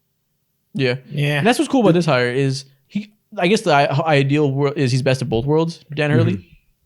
I assume he's going to be competent enough basketball-wise to make a good team around LeBron and AD. We know he knows what he's doing there. We'll see if the leadership stuff translates to the NBA. That's always the biggest question mark. College coaches, obviously. Mm-hmm. But I like that. Listen, you said LeBron has 2 or 3 more years, max. AD's 31. This time next year, obviously, he'll be 32 going to next year's playoffs. He turns 32 in March. How many more elite years does he have left? 3 full seasons, maybe? Before, after that, he has to be like more of a second option guy with whoever's next. Even if this unit, even if we get the best version of what's left of these 2 guys, 3 years max of them together probably being top tier, you got to start building for the future. And this is a guy that can be present and future, which for a team like the Lakers who have been run incompetently for a long time, to make that type of recognition and realize they need to build something rather than try to buy something every year, hugely encouraging. It's a really inspired move if it happens. It's also what you do when you're some broke boys. If you're the Lakers, get your money up, right? Go out, spend some dollars. That's what they're trying to do. They said they're gonna have to hire him with a bag to make him move to UConn. Yeah, it's gonna be like 6 years, $100 million. It's gonna be crazy. I mean, and it's going to be well deserved. It's going to be well deserved as well. All that makes sense, and I'm happy that the Lakers are finally moving in this direction to actually build like real legitimacy and trying to build like real culture there. But at the same time, too, it's going to be funny because I like the reaches. I like them making fun of LeBron. They probably just went ahead and looked at LeBron's Twitter and see what he said, all the positive, good things he said about coaches, players, and all that, and they're finna make shit crack all around him. It's funny. I hope he doesn't say no. I would still be okay with JJ Redick, as clearly he's probably the backup option. I hope it's Dan Hurley. I'm fine either way, but Dan Hurley makes a lot of sense, and I can definitely, as a fan, I can put a lot of faith behind that and be excited about that going forward. Someone like Dan Hurley has absolutely nothing to lose if he does accept this job. If he go horribly, terribly, and they fire him within 2 years, he can always go back to college, and they're going to accept him with wide open arms. For JJ Redick, if he was to take this job, I don't know how many more opportunities he's going to get. He's probably going to be on someone's coaching staff if this doesn't happen, or he's going to be podcasting still. Yeah, that's a good point. For JJ Redick, I mean, this job, nobody's going to turn down coaching the Lakers. Like, we talk about it being a really difficult job and all this stuff. You're still coaching the Lakers. You're going to do it. If you're a coach, you're not going to say no to that job. But it's good for him that if he ducks this and eventually he's going to get a head coaching job, it's good for him to be able to develop without that much scrutiny. Facts. Yeah, exactly. But as a person who loves agendas and jokes, I kind of want JJ hired. Yeah. I just want to laugh. I just want to laugh throughout the season. That's it. I'm so torn, like, what I want as a fan, because like his presence in media is so positive in an NBA media landscape that doesn't have a lot of positive in the biggest voices. There's a lot of detrimental, damaging voices to discourse. So it's nice to have him be a positive point there. So I kind of want him to stay in media, but listen, he wants to be a coach. He's going to be a coach. The memes are already rolling out, bro. They're absolutely hilarious. I'm going to send Nikhil this one meme. He's a podcaster, bro.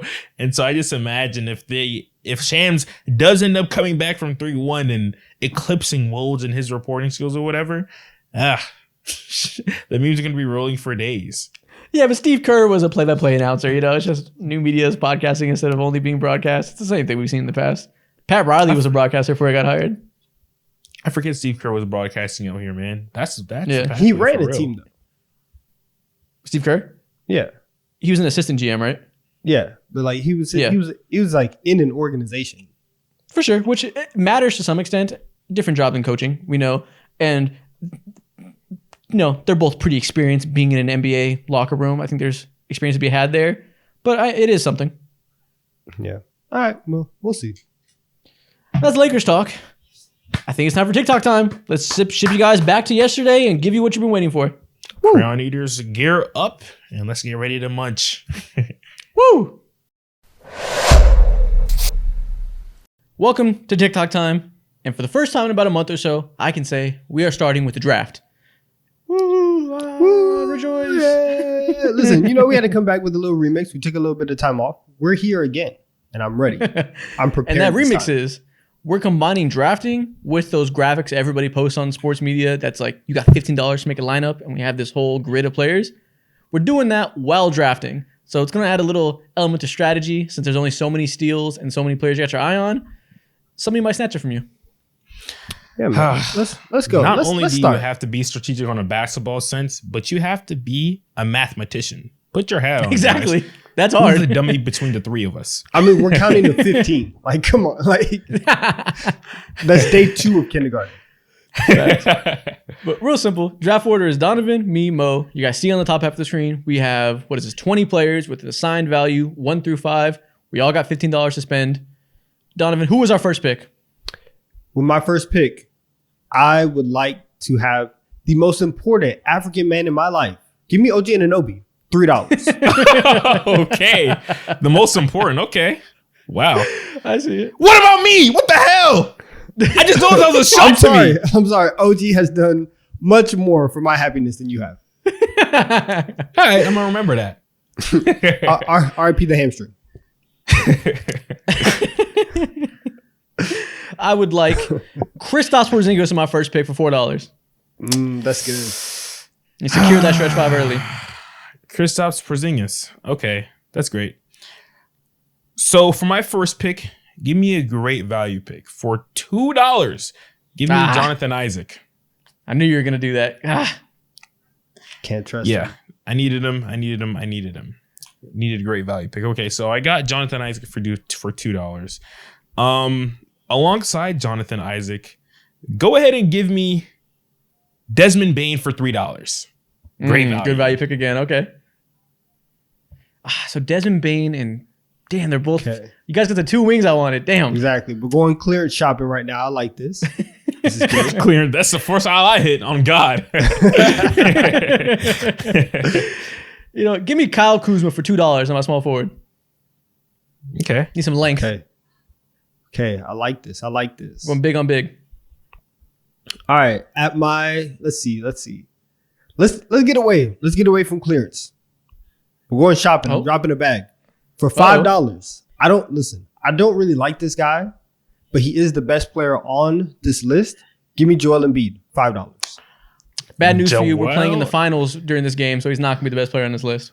Dang, that's tough. Should have accounted for that. That's okay. You know what? Give me the real best player on this list. Give me Jason Tatum for $5. Oh, right, you're up next. Whoa! It's not your turn. Hold your horses, buddy. It's not your turn. It's okay. He's so excited. Okay. Yeah, it's fine. At $3, right? And what I want to do is move OG to my 4 because we're gonna put Michael Porter Jr. at my 3 for $3. Wow. Okay. Now we strategizing for real. Okay. Interesting. It's been 11. Can't do that actually. Exactly. Michael Porter Jr. to 3. Interesting. Let's get the calculators out. There's some strategy involved here. Okay. Mm-hmm. You know what? Do I want to pick him? I think you do want to pick. Give me Jason Tatum for $5. I'll take it. I got to buy something expensive. Pair him with his favorite white man, Kristaps Porzingis. Let's do it. It's not a bad pick at all. It's not a terrible pick. So you got Tatum, Kuzma, and you got Porzingis. I spent $5 so far, so that means I got $10 more to spend. Good job. These tiers are so interesting. Good math. I'm teaching the crown eaters everything. Not only Johnny has 5 apples. Oh my god, culture. Okay, I think I want to go ahead and select. None of these picks are appetizing to me right now. Who the hell's gonna pick Jonathan Kuminga? Not me. I'm just gonna go ahead and get me a star already. Go ahead and give me John Morant. I need his finally got your star.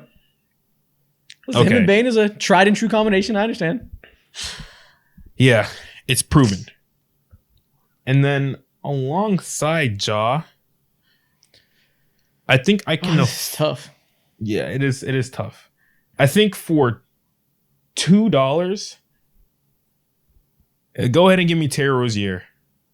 Damn it! That's tough. Yeah. That's give me Terry. Give me Terry for $2. Damn. Move Bane to my 3, and I got Terry for $2. Ooh, who can I even pick now to complete a lineup? I'm stuck with some terrible options. Oh man, I'm not a fan of this. You know what? Give me Russell Westbrook for $1. No! God. Yeah. Okay. I need someone who can pass the ball well. All he has to do is have to go out there and be Ricky Rubio. He can do it. There's something left in that tank. This is not okay. Not having fun anymore. Not having fun. All right. Well, listen. Can I take Jalen Brunson for $4? You can't because you got to fill another spot. And then can I put the Nasus Antetokounmpo at my 2 for $0? Is that allowed? Right? What are we doing here? Can I go off the grid? Can we barter? Right? Can we barter? No, you gotta fill the lineup wherever you can. You better start making some picks. This is tough. At my 2, give me Zach LaVine Fuck! No. Yeah. Okay. All the $3 are gone? Yep. Yeah. Isaac, sing it with me. Sing come bucket with me, please. Now, I mean, God, listen, I only have $1 to spend, and it looks like, bro, this is awful. I don't want to do it, but this guy's the best passer in the $1 eyes range. Are on you right now. There's a guy there. Who's the guy that's wearing the blue jersey? I want him. I know he could pass a little bit. I don't know. I can't see. What's his name? I don't know. We don't have names on here. I just see the jersey. He's wearing a blue jersey. He has just like long hair. What's his name? I don't think I understand. Oh, okay. I don't know. But there's a guy in the blue jersey. It looks like it's the Oklahoma City jersey. You ain't beating those allegations. One of the guys on we see on their team. Bro, I can't pick a $3 to fill $15, so I only $2 left. I gotta pick Jonathan Kuminga, I guess. Isaac, Venmo me $50 and I'll give you $1 and I'll sell my go fuck yourself. How about that? I'm a hustler. Jump off your a bad one. That? A bad one. Oh my God, this sucks. Bro, you got Russ, Kuzma, Kuminga. Ew, what's up with all the K's going on? Hold on. You have an agenda? He has 3 Ks. What is going on? Hold on. We try to tell you guys about Isaac. You don't listen. Oh my God. You are not helping your case whatsoever. You did that on purpose. Now, believe Mo, why are we ignoring the fact that Mo has $3 left and there's only one player that he can afford? You gonna pick Mo? Who am I gonna pick? So I can't get no Russell Westbrook. He would be a great center. Like he's been. Sir, who I'm gonna pick a center. The only bigs that are left are Jared Allen, too expensive, can't afford him. He's $4, should be worth $3, but I digress. Then what? Pick him. You want me to pick him so bad, but I don't. What do you mean? To. What? You have one option. Take the pick, fam. Like, I don't want to say his name. Why? What the fuck? He didn't do anything. Oh my God, bro. All right, you know what I'm gonna do? Screw that. Actually, we're gonna play smaller. So I want to move Jonathan Isaac, put him at my 5. He got hella length. He's like 6'11", crazy wingspan, and then give me Keldon Johnson at the 4 for a singular $1. You got Desmond Bane as your second biggest player. Hey, don't underestimate those biceps. They're gonna put in some work on the court. Yeah, you're getting Jason Tatum is playing whoever offense on everybody on your team besides Jonathan Isaac. Oh yeah, right, bro. You've never seen Toe Razor in the playoffs. Mac and cheese, braised oxtail. But my question is, who is stopping me on that end? 4 is wide open. Everybody's a threat. Nope. All right. Yeah. All right. Your team have Russell Westbrook and Josh Giddey as their starting point guards. Do not talk to me. Right. So my team is Russell Westbrook, Jason Tatum, Kyle Kuzma, Jonathan Kuminga, and Kristaps Porzingis. And my team, I got a dude that plays for Oklahoma City, Zach LaVine, Michael Porter Jr., OG Anunoby, Joel Embiid. Okay, so Donovan wins.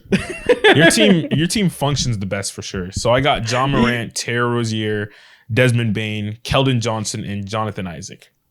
Yeah, Donovan is the only decent team here. So, my team functions perfectly, bro. No, your team does not function. You're getting no rebounds, defending nothing interior. Jonathan Isaac is fighting for his life like prime Rudy Gobert. Your team is fucked. Fighting for his life. Oh my God, bro. I got to put you on some Jonathan Kuminga tape or Jonathan Isaac tape. Yeah, Jonathan Isaac is great. I need to put you on some Terry Rozier tape, and it won't be pretty on defense. Jonathan Isaac is fantastic. For 15 minutes a game, he's great. Exactly. Right. So yeah, Donovan won. Good job. You guys can comments. You tell us who got second place because these teams suck ass. Tragic. Next thing we're gonna do is we're gonna do another blind ranking. We did this 2 weeks ago with coaches, and you guys did as good of a job as you could hope for. Probably our best blind ranking yet. Today we're gonna blind rank shooting guards. See if you guys can do as well. Let's run it back. Let's get the back-to-back going, Mo. I like multiple championships. This is what I do. Anybody can do it for the first time, but can you do it again and do it again and do it again and do it again? That's what it's about. Anybody can get it. The hard part is keeping it. Yeah. If you know, you know. So, real simple. I'm going to name 5 NBA shooting guards. You guys got to blind rank them without knowing who's coming next. 1 through 5. Okay. First off, Anthony Simons. He's a solid like 4, I believe. Yeah. Started off great to the season. In sync. But there's better shooting guards out there. Okay. Yeah. Fair enough. Klay Thompson. 5. Put Klay Thompson at 5. I'm sorry. Easy 5. I'm sorry, Klay. You guys filling these bottom 2 spots that fast? Sadly, yeah. If you played the way Klay Thompson played, you're getting that last spot. I'm sorry. It's not my. You don't think you could help a contender more than Anthony Simons? No, I don't. They probably help at the same amount, to be honest with you. No respect for veteran leadership. Unbelievable. Devin Booker. Could be All right, one. now, do you think that he has Anthony Edwards or Donovan Mitchell also on this list? He for sure has one of those guys on this list. Okay, for sure. so if that's the case, then I think we should put Devin Booker at 2. 2's perfect. Oof. Disrespecting my Latino king. Who's Latino? Oh, Devin. Devin Booker. It's a Mexican right there. KCP. Perfect 3. That's a perfect 3. Anthony Simons is probably better, but it's okay. Word? I mean, yeah. If I want to win a championship, have Anthony Simons on your team than KCP? It depends on how your team is looking like, but Anthony Simons any team is just that has simply a stars better good enough to player. win a championship, I'd rather have KCP, I think. 100%. Sure. At number 1, y'all, I'm not cheating. It's written down. At number 1, we have Jordan Poole. All right, so we played ourselves. It's fine. You know what? Look, we'll get back in the lab. You know, sometimes you step never out rank onto again. the court. It's not your best night. If I'll be better. we and saw that's on me. Jordan Poole, No if Jordan more Poole questions. lived up to his potential and expectation, maybe this list would be not as ass as it is right now. But sadly, it's garbage. There's no world in the multiverse where he had more potential than Devin Booker. This is crazy because Jordan Poole really should be at 5. And we haven't. So you threw Klay Thompson there real fast, real loose with your bottom spots. He was bad. Starting I this get it. list off with Anthony Simons and Klay Thompson's hilarious. Yeah, You should have put Anthony at 3. That was crazy. I felt like there were. I No, thought there were I like our D. 2 and 3. Mitches and Anthony Edwards on this list, so I was like, 4 safe. Yeah. Terrible job once again. Good job, guys. The next thing we're gonna do, we're gonna make the Mount Rushmore of NBA trash talkers. Ooh, okay. So there's a lot of famous trash talkers throughout the years. We're going to pick the 4 guys that best represent the history of the NBA to go on Mount Rushmore of having the wildest mouths. Okay, gotcha. Let's run it. So off the top, who has the craziest mouth in NBA history? I got an answer. Number 1. Who is it? Kevin Garnett. He is easily the worst. Yeah, definitely. The shit he said is vile. And that's all. That's just what we have on record. Who knows what else he said? If he, All right. yeah, no. If you say it. I'm sorry. My bad. I'm focused again. We got okay. I'm with Kevin Garnett. Larry Bird has to be on this list. Larry Bird. That's fair. Yeah. A a little. Exactly. Right. A little, DEI pick. But if you heard what people say about Larry Bird was talking crazy to people. So Yeah. I'm going with Larry. He's the OG at this. I respect that. Mm-hmm. Okay. I feel like there's there's more people from the 90s. I feel like the 90s is obviously the golden era of trash talk. But do we want to go like a Draymond Green? Nah, sorry. Nah. He's more best violent than trash talk. Like yeah. Like he's the best of his era, but it's like a Mickey Mouse era compared to past. What he said to Paul Pierce put him on the map in terms of trash talking. that was good. That was good. That was Do we classic. put a little Charles Oakley in here? I can't. No. I think being a good part of being a trash talker is also being like a great player, because then you could tell people like, oh, I'm about to do this to you, and then you go ahead and do it. You can't be on the bench. You can't be Mr. Enforcer. That's your job, right? Your job is just to fight, but it's not necessarily to talk. So I'd go with like a Gary Payton maybe on this list. Gary Payton was a trash talker like that? 100%. Okay, was he more of a trash talker than Patrick Beverley? Was he more of a trash talker than Michael Jordan? You're right. I think MJ needs to be on this list. Listen, they could talk themselves in circles, right? You get Michael Jordan and Gary Payton in the same room, infinite mouth. It's just back and forth. What do you mean? Neither of them would beat the other. It's just okay. I think Jordan has to be on there. Yeah, this list would be trash if Jordan wasn't in there. Do we give the last spot to Payton, or is it somebody else?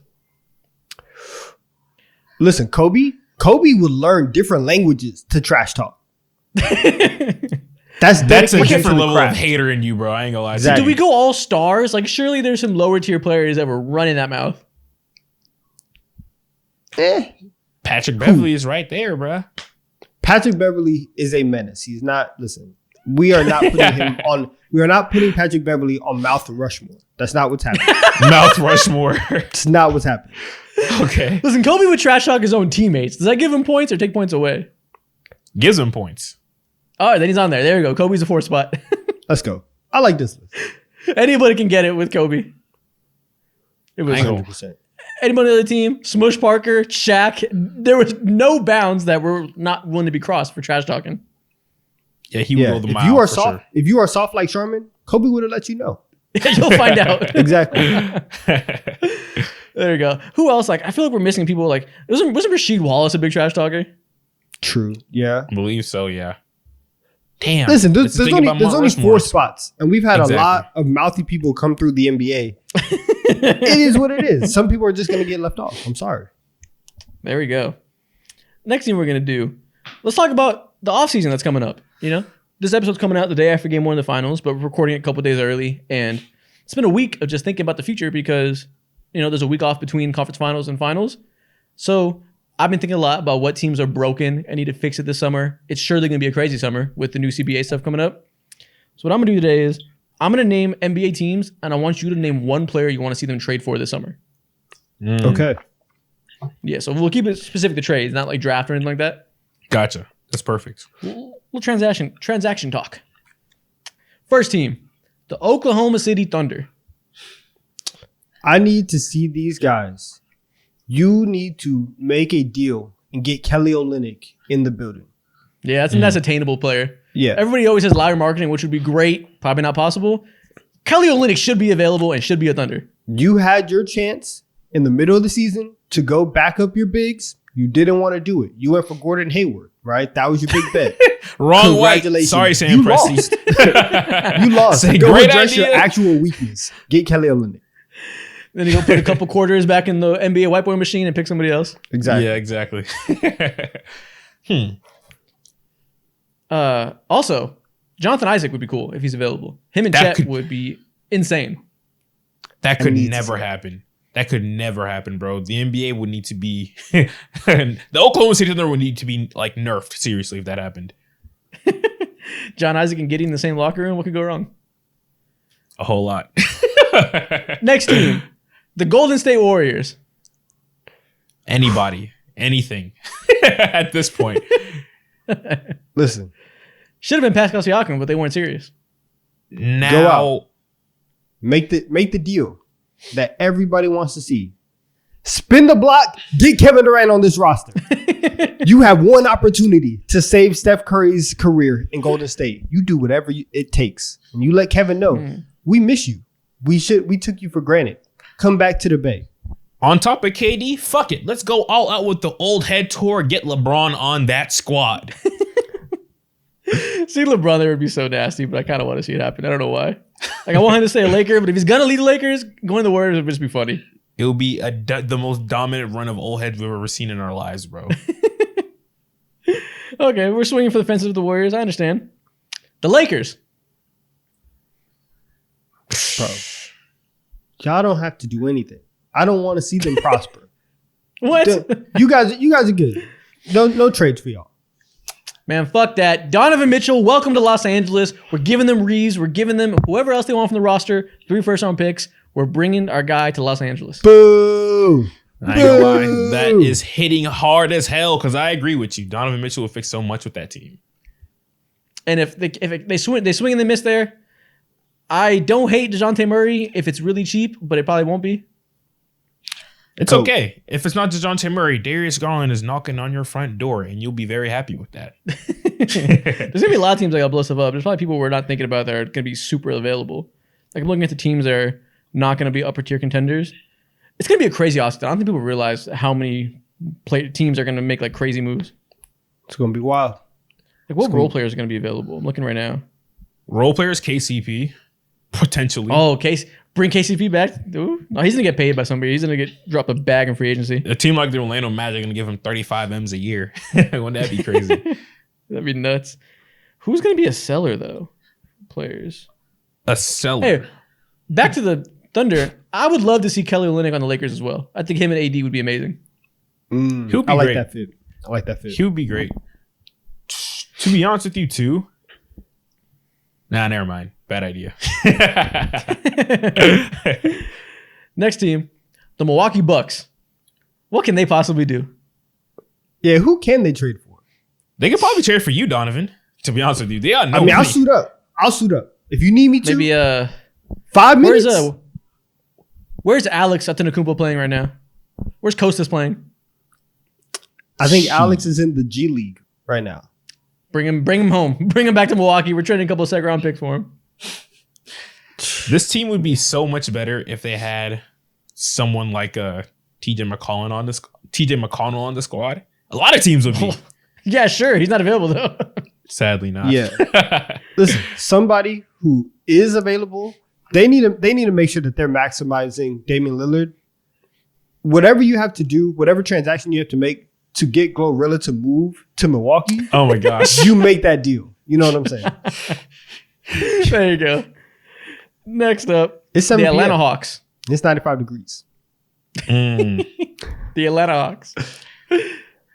Now listen, we need a shooting guard like one of those guards has to go. Alex Sarr's being added to the front court.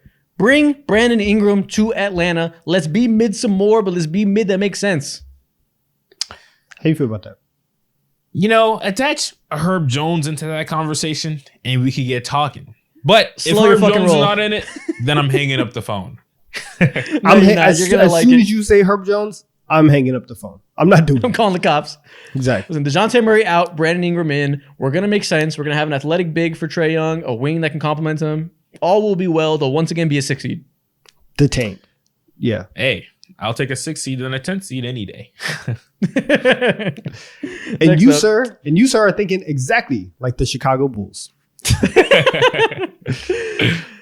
Next up, the New Orleans Pelicans.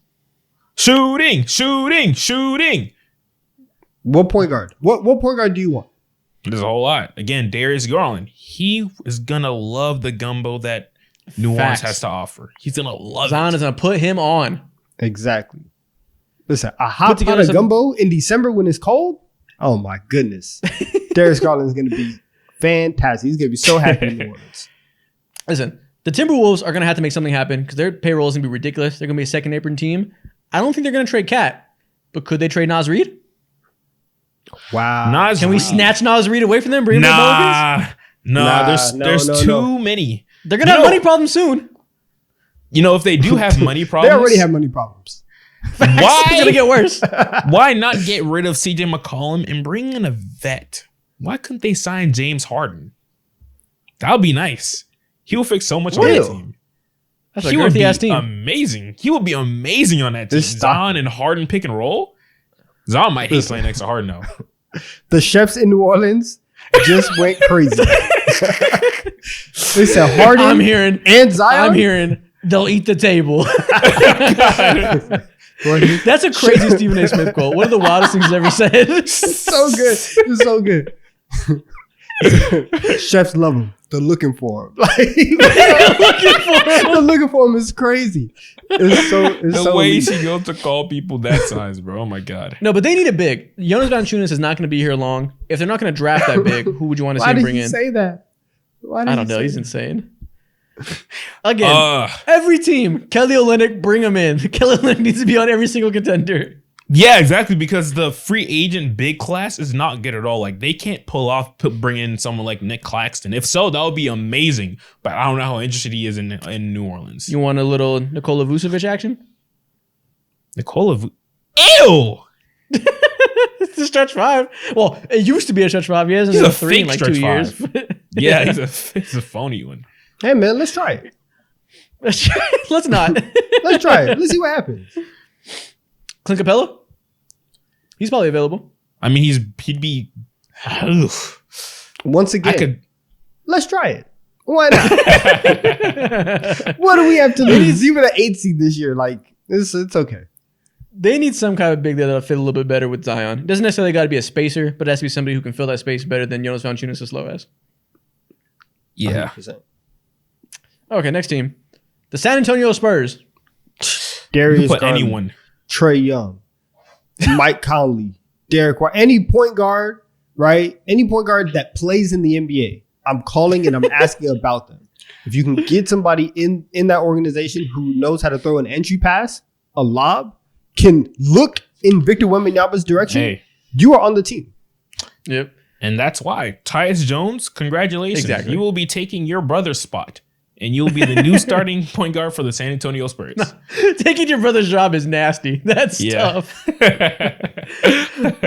I hope they draft a point guard. If they don't, they got Tyus Jones written all over them. Maybe D'Angelo Russell. That wouldn't be a terrible fit.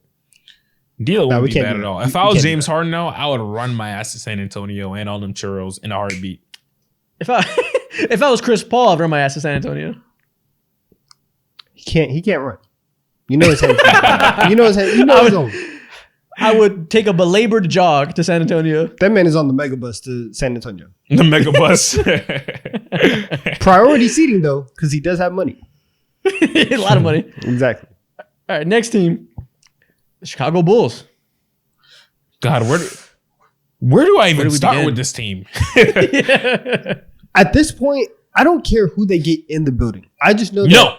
I just I just know DeMar DeRozan can't be on this team. Zach LaVine has to get traded. Like it's more about them making trades and just getting those guys as far away from Chicago as possible. Just restart. Yeah.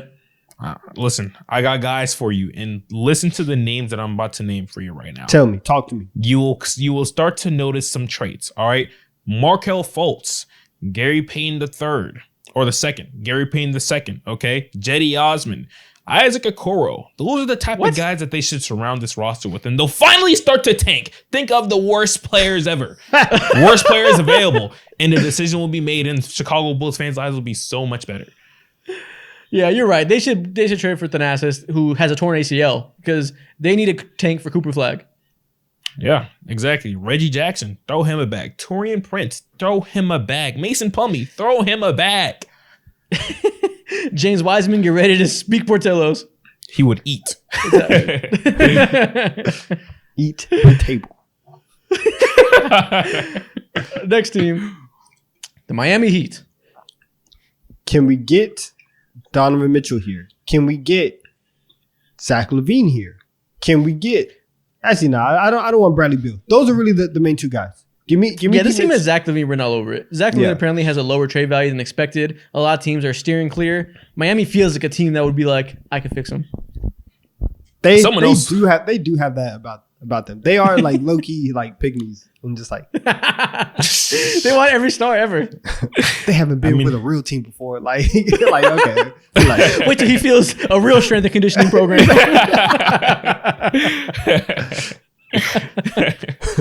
Oh man, that's hilarious. They can go ahead and get the better version of Brendan Haywood. I said Brendan Haywood. What the hell? What? Crazy. Brendan Haywood. What the hell? What the fuck are you talking about? I said Brendan Haywood. You did.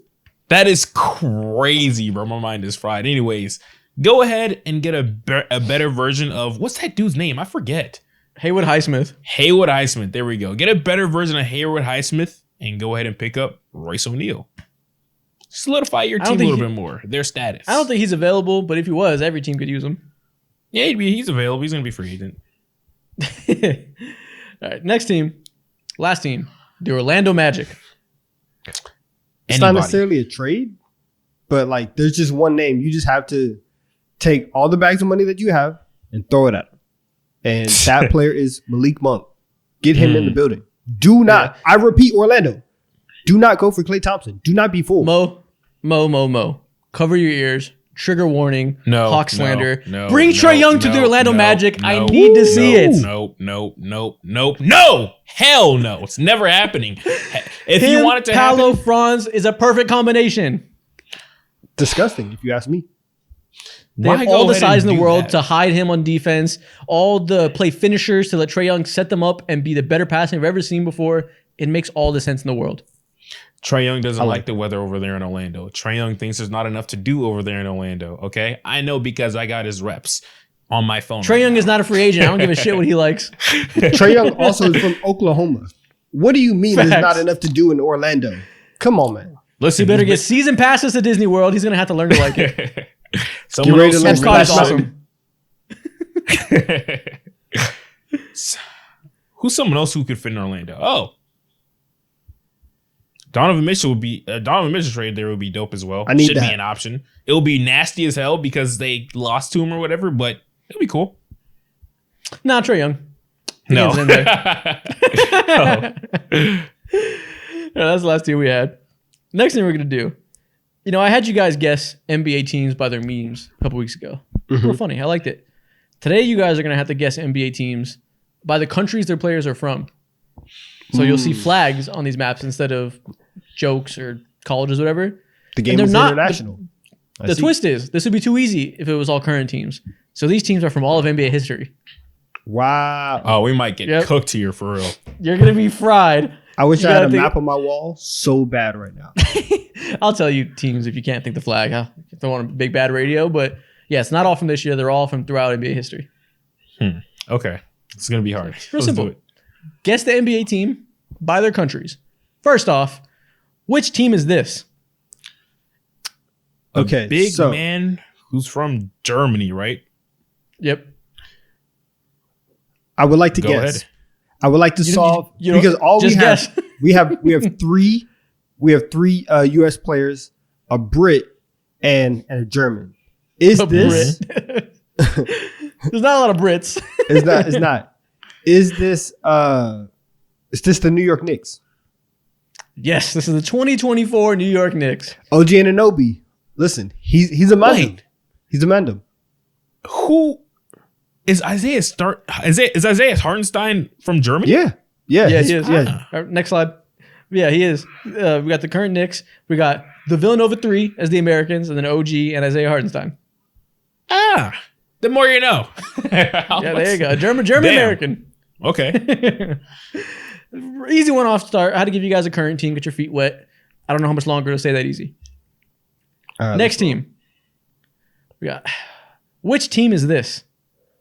All Americans. And is that Switzerland? That's a Swiss flag, yes. Okay. I don't think I would have known that. My geography is horrible. Listen, I've watched the World Cup a couple times. You pick up on flags. Every 4 years, my flag memory gets up. Damn, we going through math in this bitch. Now we're in geography. Holy shit, bro. All the 12-year-olds are like, what the fuck is going on? They're all cooked right now. There's only one player that I can think of that's from Switzerland, and that is Clint Capella. So is this the Atlanta Hawks from this year? This is not the Atlanta Hawks from this year. Wow. Okay. So who are more Swiss players? Is this the Houston Rockets from like 4 years ago? This is the Houston Rockets from 6 years ago. This is the 2018 Houston Rockets. There we go. Wow, bro. This is great. Great pull. That's the only Swiss person I've ever known to be in the league. I've never seen it or had heard of any Swiss players, bro. That's crazy. Thank you. I think most people don't even know he's Swiss. So like that's one thing. Oh yeah, it's a lot of assumptions going on. They don't know. Yeah, nobody looks at a guy named Clint Capella and thinks, "Oh, that's Switzerland." Yeah, no. No. You know what you're thinking. It's a good fun fact. Next team. Who is this? All right, please tell me the top country. I don't know that. Take a guess. Okay, wait. We're gonna guess around this. Okay, so because that's bottom left is Latvia, right? Yes. And then obviously it's Canada over there. Who are these Canadian bigs? You said like that meme. Canadian bigs. Okay, so there's Kelly Olynyk. The Breakfast Club. Yeah. He said that shit's so funny. There's Kelly Olynyk. Latvia? And then who are the Latvians? All I know is Kristaps. It's a good amount. Canadians. Is there a good amount of Latvians? Yeah, there really isn't. But like, you should know who the Latvians are because there's like 3 in the league. Yeah, I don't even know if there's 3. Damn, bro. I don't know. Like, I'm thinking of all the Kristaps Porzingis teams, and I don't know this is what not Canadians difficult. This is played. not difficult at all.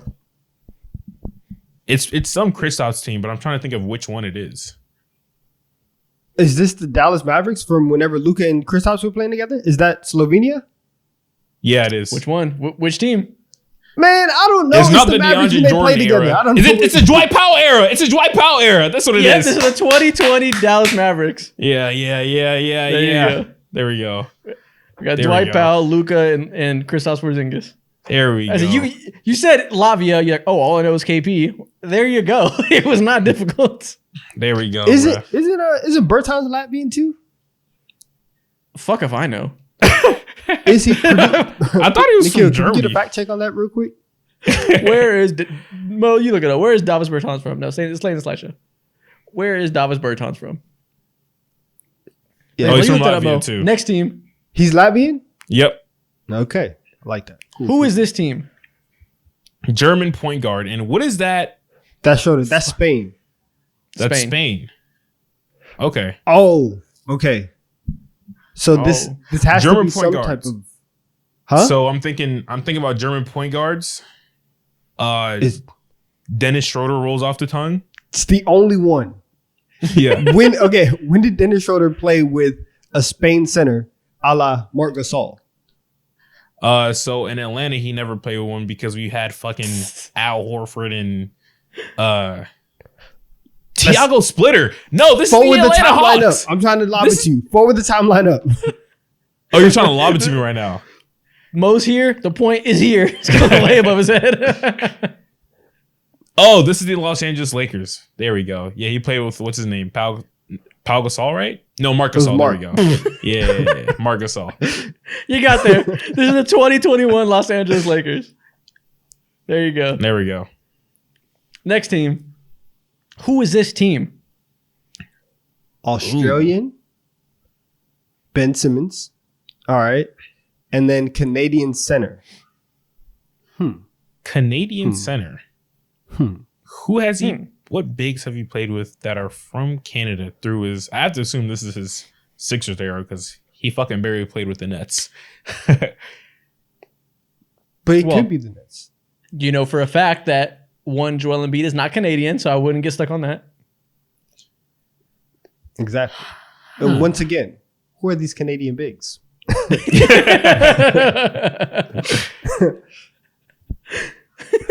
There's a lot of them, actually. There's so many Canadian players in the league. Also, when I was doing this, I was like, huh? Oh wait, no, he's not Canadian. I was thinking that you might have thrown us for a loop, and this might have been Patty Mills. Nah, for a second. Also, loop to throw. Low key, isn't Kyrie Australian, or are we counting him as American? You tell me. Listen. If Kyrie's Australian, who the hell has he played with from Canada? Again, I have no. After like, yeah, we're cooked. we are cooked, and it sucks because the Canadians are on their way up internationally. I'll say this is also not difficult. There's just so many Canadians though. Like, we're gonna lose this, and we're gonna be very upset whenever we. If see you this lose, team. I'm not gonna let you lose this. Like, fucking try. Like, this is not hard. Who are the Canadian bigs? Where are these people from, Mo? Bro. So if it's a Kyrie, I'm gonna be so ashamed. If no, it's a I'm already team, ashamed. Then yeah, I'm very mad right now. I ain't gonna lie to you. Wow. Wait, whoa. Nah, never mind. Yeah, I might be cooked. Y'all are cooked. You should be ashamed of yourselves. This is the 2016 Cavs. Tristan Thompson is Canadian. Tristan, bringing up Tristan Thompson in the year 2024 is rough, bro. What? It was just so easy. It's the Kyrie Irving team. That's tough. Yeah. Okay. What do you mean? All right. What do you mean? Listen, he's Tristan Thompson. Like, you don't know that he's Canadian until he starts opening up his mouth and starts talking about cheese and fries and all that type of stuff. I don't know. You forget. He's not fair enough. Yeah. I don't know. If I thought, oh, that's Kyrie Irving, my first thought would be 2016 Cavs. Once again, I forget that, like, he's Canadian. He played on Team USA, so it's like he doesn't even claim that for real. So it's hard. It's hard. All right, next team. Who is this team? We got a team from all around the world. So diverse. 2 Canadians, an Australian, Yeah. an Italian stallion. And we Italian. we got an Italian stallion. Okay. That's how they say Italy in like every 1960s movie. Yeah, no. For a quick second, when I first saw those colors, I was like, Mexico. Of course you did. Fucking Americans. Okay.